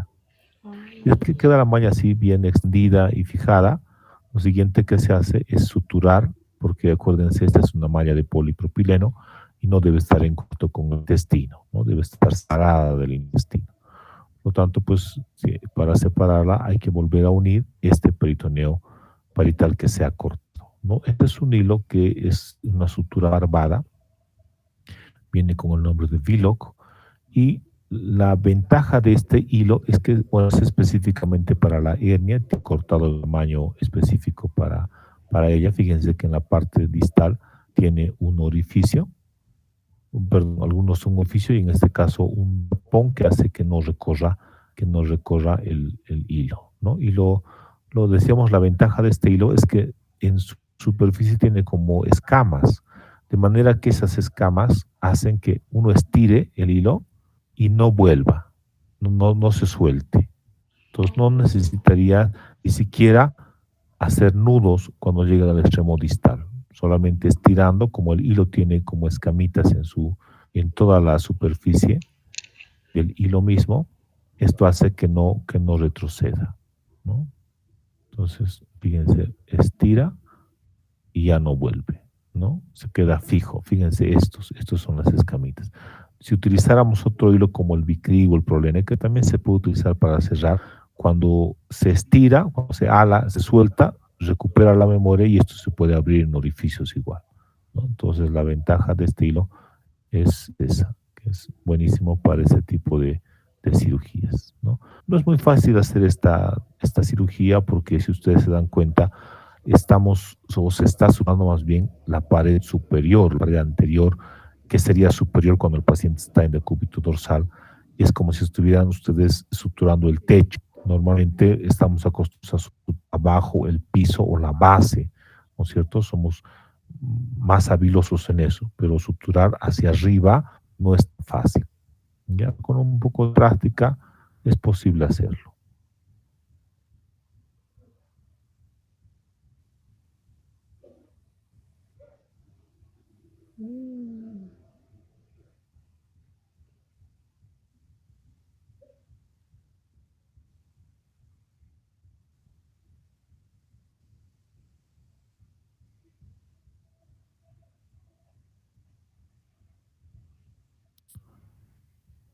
Entonces es importante siempre que la malla quede cubierta por el peritoneo parietal para que no esté en contacto con el intestino.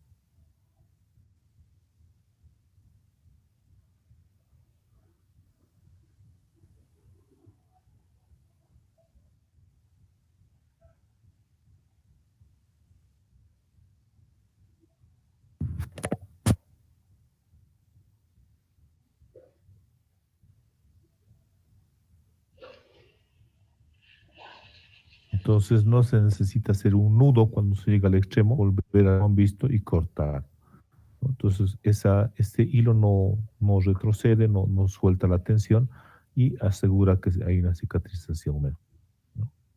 Bueno, esa es reparación horoscópica según la técnica TAP para las hernias inguinales. También se utiliza esto para las hernias crurales, como vamos a ver después.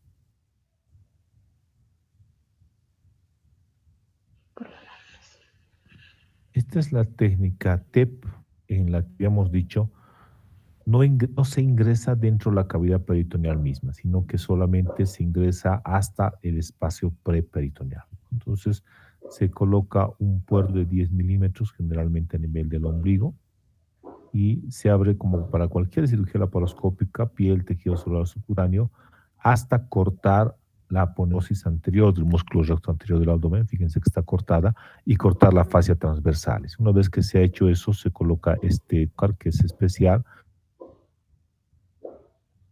y se insufla además con una perita, ¿no? Así que se ve el saco herniario, este blanco que ven, estos son los vasos epigástricos, así como están mencionando en el video.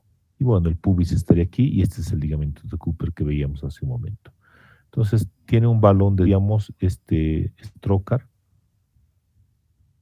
y eso ayuda en la disección. Este es un balón que tiene aparte adicional esto para evitar que se salga.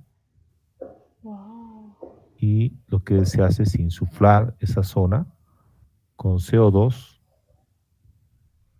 Fíjense cómo va creciendo el CO2 y va separando los tejidos, ¿no? Aquí está el pubis, el ligamento de Cooper, en realidad, si ustedes fíjense, se ven.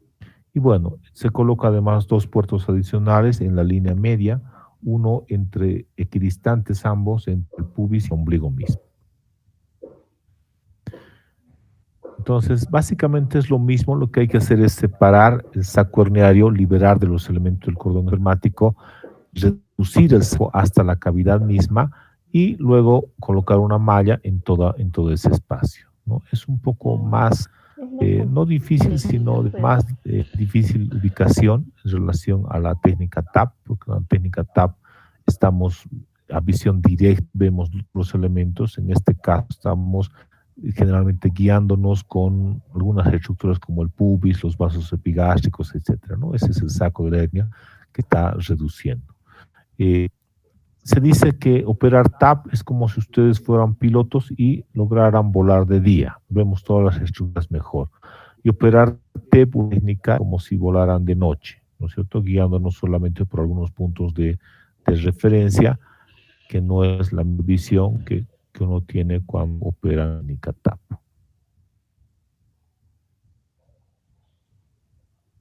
¿No? A veces sangra incluso más ese tipo de técnica. Es un poco más difícil, decíamos, pero la ventaja es que no se ingresa dentro de la cavidad peritoneal. Hay menos riesgo de iatrogenias por los trócares, por el electroconfiguración, etcétera, y menos riesgo además de que el paciente haga un hilio postoperatorio, que haga adherencias postoperatorias, etcétera, ¿no? Tiene esas ventajas. Entonces se está reduciendo el saco.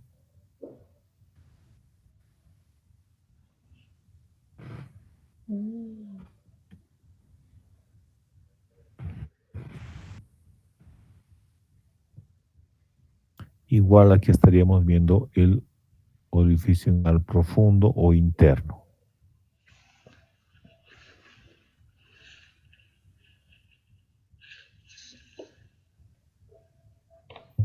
Este sería el orificio anal profundo o interno, ¿no? Aquí está el conducto deferente y el cordón espermático, ese triángulo que decíamos, el triángulo de la muerte, ¿no? Y aquí estaría la pena si vemos un poco más hacia la parte profunda.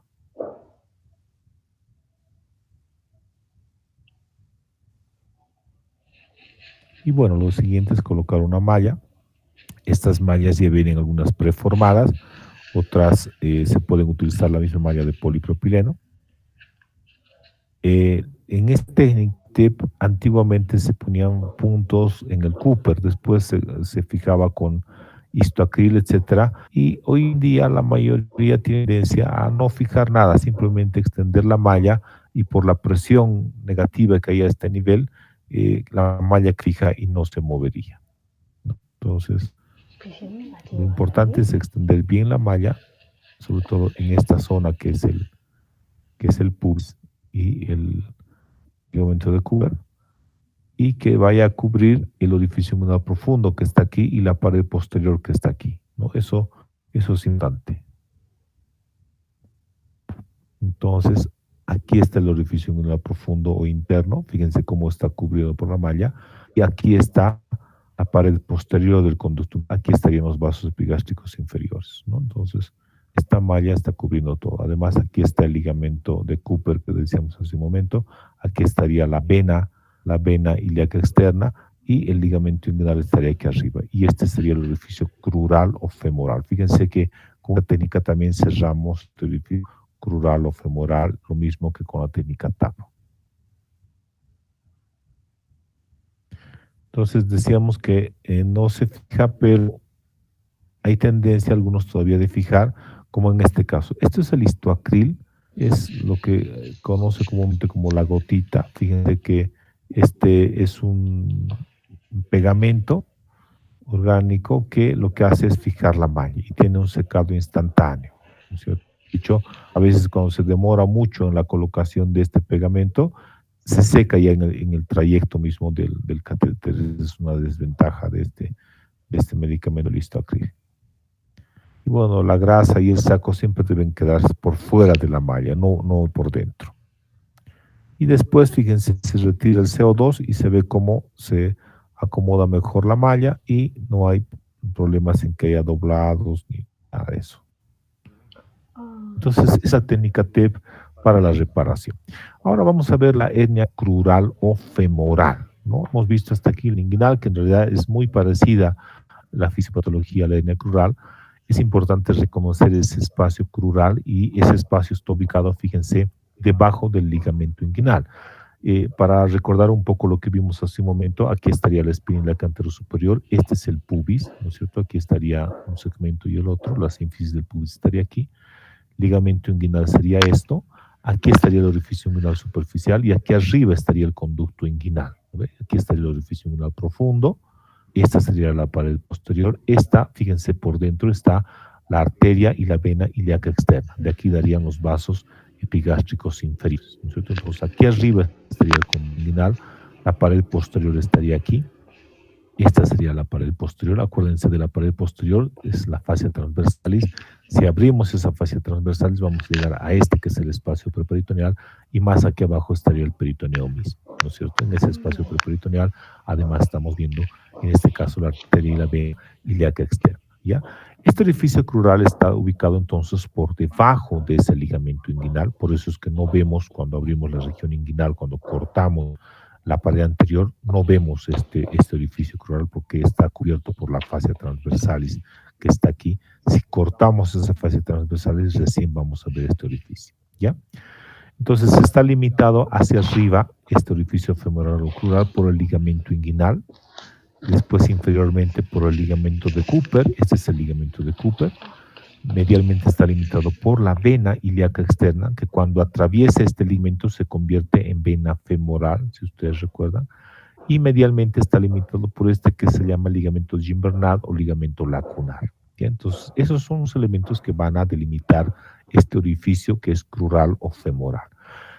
Este ángulo entre el ligamento inguinal y el ligamento de Cooper es más abierto en las mujeres por la disposición de la pelvis ginecoide. Entonces en ellas esto es más abierto y el orificio es un poco más grande. Eso hace que haya más predisposición a una hernia femoral o crural en las mujeres. En cambio en los varones este ángulo es más cerrado, más obtuso y por lo tanto el riesgo de que haya una hernia también es menor. Tanto en mujeres como en varones, pero más en mujeres, esto está cubierto o cerrado, este orificio, por un tejido adiposo que tiene el nombre de ganglio de Cloquet. Este ganglio de Cloquet entonces está cubriendo este orificio y en algunas mujeres este ganglio, como es tejido adiposo, se reabsorbe y al reabsorberse desaparece y queda un orificio, ¿no? Y por ahí entonces protruyen las hernias femorales o hernias crurales. Ahora bien, si ustedes se dan cuenta, los elementos que van a formar el anillo femoral o crural no son todos distensibles, como la hernia inguinal o las hernias umbilicales, etcétera, que pueden modificarse o distenderse. En este caso, fíjense que el ligamento inguinal, al ser un ligamento, no se dilata, no es que se va a dilatar y va a aumentar. El ligamento de Cooper es un ligamento que está encima de un hueso de la tuberosidad isquiopubiana, de la rama más bien isquiopubiana del ilio. Entonces es hueso lo que está aquí abajo y por lo tanto tampoco se distiende. En el ángulo medial está el ligamento gibernal, pero está el pubis, entonces tampoco se distiende. Y la parte lateral está la vena ilíaca externa, decíamos, que tampoco brinda mucha, no es elástica y no es muy distensible. Entonces, no vamos a encontrar orificios o anillos femorales grandes o dilatados. De manera que la mayoría de las veces este anillo solamente llega a medir 2 centímetros de diámetro y no crece más. Al tener un anillo muy chiquito, al tener un anillo herniario muy pequeño, el riesgo de estrangulación es altísima. Mientras más pequeño sea el anillo de una hernia, el riesgo de que se estrangule es más alto.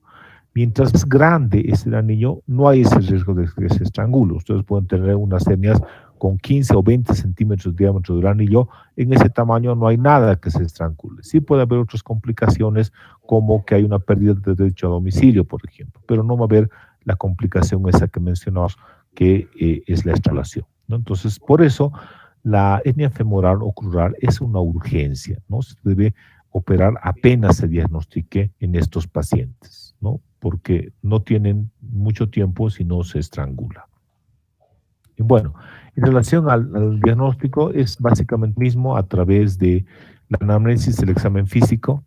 Nos guiamos con la ecografía también para hacer el diagnóstico y la tomografía en última instancia, ¿no? La mayor parte de las veces es relativamente sencillo, uno palpa una masa.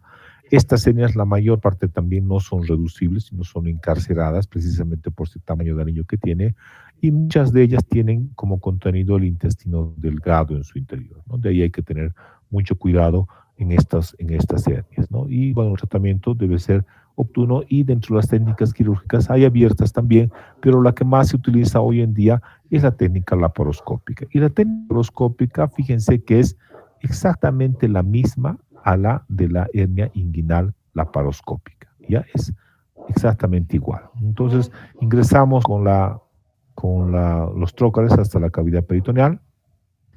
Hay que abrir el peritoneo parietal para ingresar al espacio preperitoneal. Fíjense que es la misma técnica TAP que vimos hace un momento, solamente que en vez de tener hernia inguinal, este paciente tiene una hernia femoral o crural. Entonces lo mismo, o sea, hay que separar el peritoneo parietal de la grasa preperitoneal.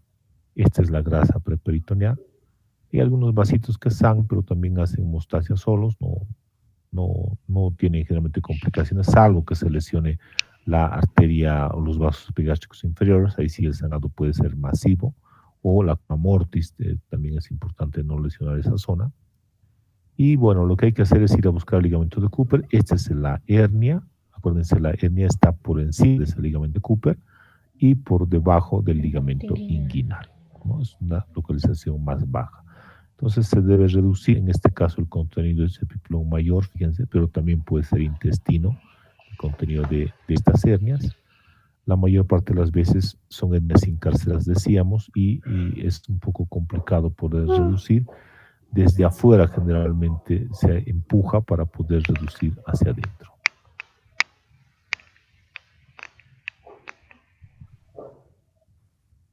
Entonces se va liberando, se puede cortar el peritoneo, eso después se resuelve, no hay problema.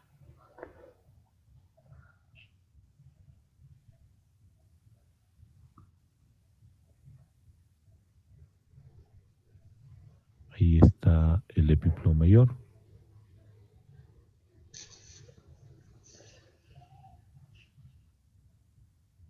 ¿No? Entonces decíamos que desde afuera generalmente uno empuja con una mano, y desde adentro, eso que están viendo presiones, que alguien de afuera está empujando.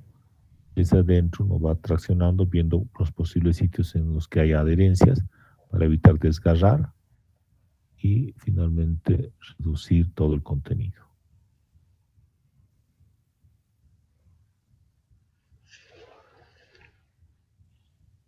Esto vuelve a la cavidad peritoneal. Entonces, ya reducido, pues lo que se debe hacer es separar bien ese orificio para cubrirlo con la malla. El ligamento redondo, como en este caso, se puede seccionar no hay mucho problema. Si fuera en el varón, pues. Y lo que hay que hacer es separar bien, decíamos, ese anillo.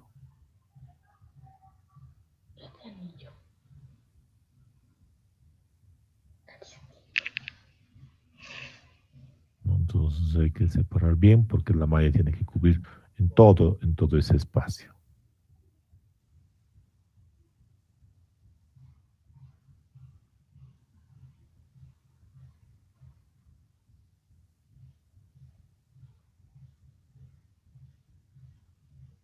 Igual en la parte lateral.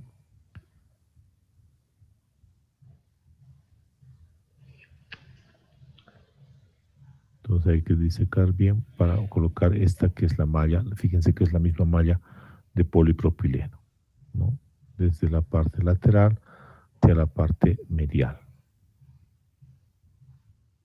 Bueno, se puede fijar con tacas así como están viendo.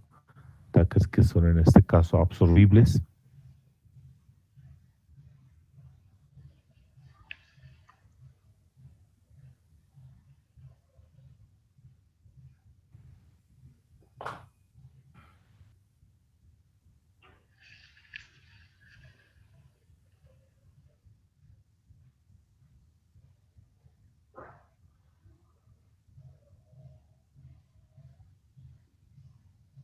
Y por último se cierra igual el peritoneo parietal para que no quede en contacto con la malla, ¿no? Entonces, fíjense que en esta técnica, en la técnica TAP y TEP, estamos ya estoy viendo por fuera, pero por dentro sería aquí. Lo que se tiene que hacer es identificar ese que es el ligamento de Cooper, decíamos. Entonces, la malla queda en todo este espacio, porque se fija al ligamento de Cooper. Entonces, al fijar al ligamento de Cooper, fíjense que se está cerrando este orificio crural porque la malla viene por dentro así, en este sentido. Entonces se está fijando y se está cerrando este orificio.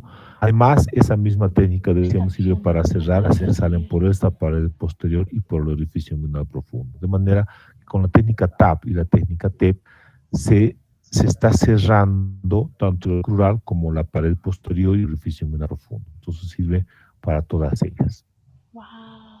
Bueno, existen problemas especiales cuando se opera la cirugía inguinal o de una hernia inguinal, como las hernias por deslizamiento, por ejemplo, que hay que tener mucho cuidado, sobre todo cuando la cirugía es abierta.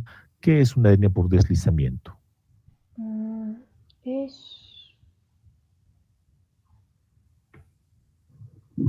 Es cuando un órgano forma parte de la pared del saco herniario.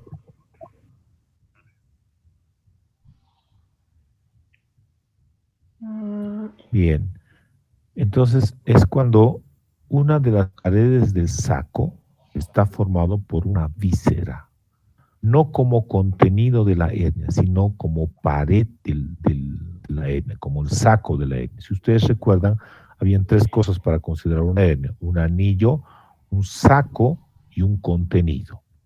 Habíamos dicho que el peritoneo, hay un orificio, ¿no es cierto?, en la pared, el peritoneo ingresa a ese orificio y eso va a formar el saco de la hernia, ¿no es cierto? El peritoneo mismo es quien forma el saco.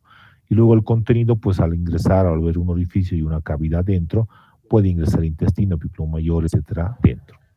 Ahora bien, a veces cuando la hernia está cerca a estructuras como por ejemplo la vejiga, al ingresar el peritoneo arrastra consigo a la vejiga también, ¿no? Y entonces la vejiga forma parte del saco de la hernia, fíjense, no como contenido, sino porque el peritoneo al ingresar a través de ese orificio arrastra la vejiga que estuviera aquí cerca y esta forma parte del saco. Y entonces si hacemos un estudio contrastado vamos a ver una cistografía con estas características. El riesgo de esto y el problema es que nosotros podemos cortar el saco herniario para resecar y si no nos damos cuenta que la vejiga es el problema, se puede lesionar la vejiga, ¿no? Y el colon es otro órgano que también sufre mucho deslizamiento en este tipo de hernias. Otro problema que hay que considerar especial son las hernias inguinales bilaterales. De hecho, la mejor opción de resolver este problema es a través de la cirugía laparoscópica, ¿no? Entonces la cirugía laparoscópica puede resolver esta hernia inguinal bilateral al mismo tiempo. Los dos tipos de hernias por las mismas incisiones y son generalmente menos agresivas para el paciente. De hecho, decíamos que la indicación absoluta para hacer cirugía laparoscópica en hernia inguinal hoy día todavía sigue siendo las hernias recidivadas y la hernia inguinal bilateral, aunque la tendencia es cada vez mayor a hacer procedimientos laparoscópicos en hernias de un solo lado o hernias que aparecen por primera vez, ¿ya? Pero la indicación, digamos, con la que se inició la cirugía laparoscópica y la que hasta ahora todavía está como indicación certera, es la hernia inguinal bilateral y la hernia inguinal recidivada. Entonces, la bilateral, la mejor forma de resolver es a través de una cirugía laparoscópica. Si no es posible ello, se puede resolver con la técnica de estopa. La técnica de estopa es colocar una malla grande en el espacio preperitoneal que cubra todas estas zonas o defectos, ¿no? Para ello se hace a través de una cirugía abierta, cortando la piel del tejido celular subcutáneo hasta llegar al espacio preperitoneal. Una vez que se ingresa al espacio preperitoneal, se reduce el contenido de la hernia y se coloca una malla, fíjense, desde el ombligo hasta la espina cantero superior de ambos lados y hasta el pubis de ambos lados. O sea, una malla que cubra todo este defecto en el espacio preperitoneal. Es la técnica de estopa. Si no es un poco ello, se puede hacer la reparación con dos incisiones como si fuera una hernias separadas, ¿no? Incisiones para la técnica de Lichtenstein, por ejemplo, por vía anterior, y se resuelve de esa manera. Otro problema especial es la hernia con pérdida de derecho a domicilio. Resulta que cuando la hernia crece, a medida que vaya creciendo, puede alojar en su interior no solamente al intestino delgado, sino a veces hasta el intestino grueso inclusive. Entonces, cuando la mayor parte del intestino, delgado o grueso, o ambos, han salido y ahora están en el saco de la hernia, la cavidad al encontrarse vacía disminuye de volumen. Y entonces, cuando nosotros queramos volver a colocar este contenido de intestino delgado o grueso a la cavidad, ya no va a ser posible, porque el volumen de la cavidad ahora es más pequeña. Por eso se llama hernia con pérdida de derecho a domicilio. El contenido ha perdido el derecho a domicilio. Ya no es posible volver a reintroducir a la cavidad peritoneal. En esos casos hay algunas cosas que se puede hacer, como la colocación de un catéter para neumoperitoneo preoperatorio progresivo, en la idea de aumentar la capacidad o aumentar más bien el volumen de la cavidad peritoneal. Colocamos un catéter generalmente un mes antes, guiados por ecografía o tomografía, y a través del catéter introducimos aire en el paciente para distender las paredes del abdomen, y esto hace que durante un mes esto vaya creciendo, de manera que cuando llegue la cirugía todo esto pueda volver otra vez a su contenido normal. Después se puede colocar toxina botulínica también, el Botox famoso, la toxina botulínica del tipo A, se coloca entre el oblicuo interno y músculo transverso, y habitualmente esto va a producir una parálisis de los músculos, una parálisis reversible en 6 meses, pero entonces colocamos la infiltración, esperamos un mes, al mes es donde más alta incidencia hay de esa parálisis, y entonces también así puede volver el contenido hacia la cavidad peritoneal, ¿no? Ese es un problema que hay que saber identificarlo. Otro tema importante son las hernias estranguladas. En este caso, fíjense, hay una estrangulación de la hernia, donde hay una necrosis o muerte del intestino. Se hace una resección intestinal cortando en el extremo proximal y distal y haciendo una anastomosis término-terminal o lateral con stapler muchas de esas veces. Ya esto se recomienda, si es que hay datos de estrangulación, no hacer una cirugía por vía anterior si va a ser abierta, sino hacerlo por una laparotomía media infraumbilical. Y desde adentro reducir el contenido de la hernia y después hacer la resección misma. Bueno, hasta aquí entonces habríamos visto el tema de la hernia mismo inguinal. ¿Alguien tiene alguna duda, pregunta, algo que no esté claro? Doctor, sí tengo una duda en cuanto a las últimas hernias que vimos, que son bastante grandes. Supongo que para que esto suceda, la hernia no creo que haya salido todo en uno, es decir, probablemente haya sido algo progresivo, ¿cuánto tiempo pasa para que esto suceda con un paciente o es cuánto tiempo que el paciente no fue al médico para que la hernia sea tratada y llegue a ese extremo? Bien, esto es muy variable, depende de algunas condiciones del paciente. Todas las hernias aparecen con lesiones o perforaciones muy chiquitas en el anillo, ¿no? Con anillos muy pequeños, la mayoría menos de 1 centímetro, que se manifiestan generalmente con dolor abdominal o con dolor en esa zona cuando el paciente hace un esfuerzo físico, ¿no? Eso se llama inguinodilio.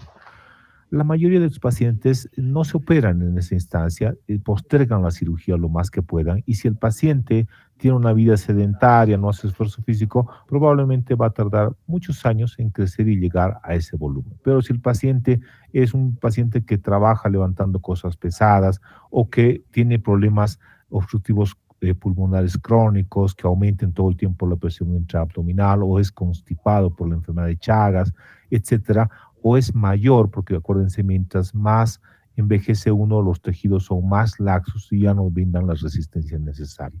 O el paciente es obeso. La obesidad está demostrado que cambia la arquitectura normal de la pared abdominal, y los planos de resistencia se infiltran las grasas, se pierde el tejido colágeno de resistencia y hay una infiltración grasa incluso en el grupo muscular. Esto hace que esta pared sea más débil y en poco tiempo pueda tener una hernia gigante, ¿no? Sin embargo, la mayor parte de las veces el promedio en que llegan a esto es entre 8 y 10 años, cuando a veces puede incluso llegar hasta unos 30, 40 años si el paciente no ha hecho algún esfuerzo físico y solamente no se ha operado, ¿no? Pero los pacientes que tienen comorbilidades o con riesgos mayores de hernias, entre 8 y 10 años llegan a una hernia con pérdida de derecho a domicilio. Interesante, wow. Está bien, gracias por la respuesta, doctor.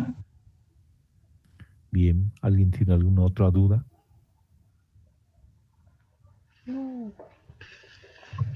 Doctor, cuando un paciente hace una infección postoperatoria, ¿hay riesgo de que la malla se suelte, por así decirlo? No, no hay riesgo de que se suelte la malla, pero sí, si es que hace un absceso, el riesgo es de que se perpetúe la infección. Estas mallas de polipropileno resisten mal a los procesos sépticos, eso no se recomienda utilizar cuando haya infecciones en la zona, ¿no? Infecciones puede haber, por ejemplo, en una hernia estrangulada, donde hay una necrosis y una contaminación bacteriana. En esos casos no se recomienda utilizar la malla.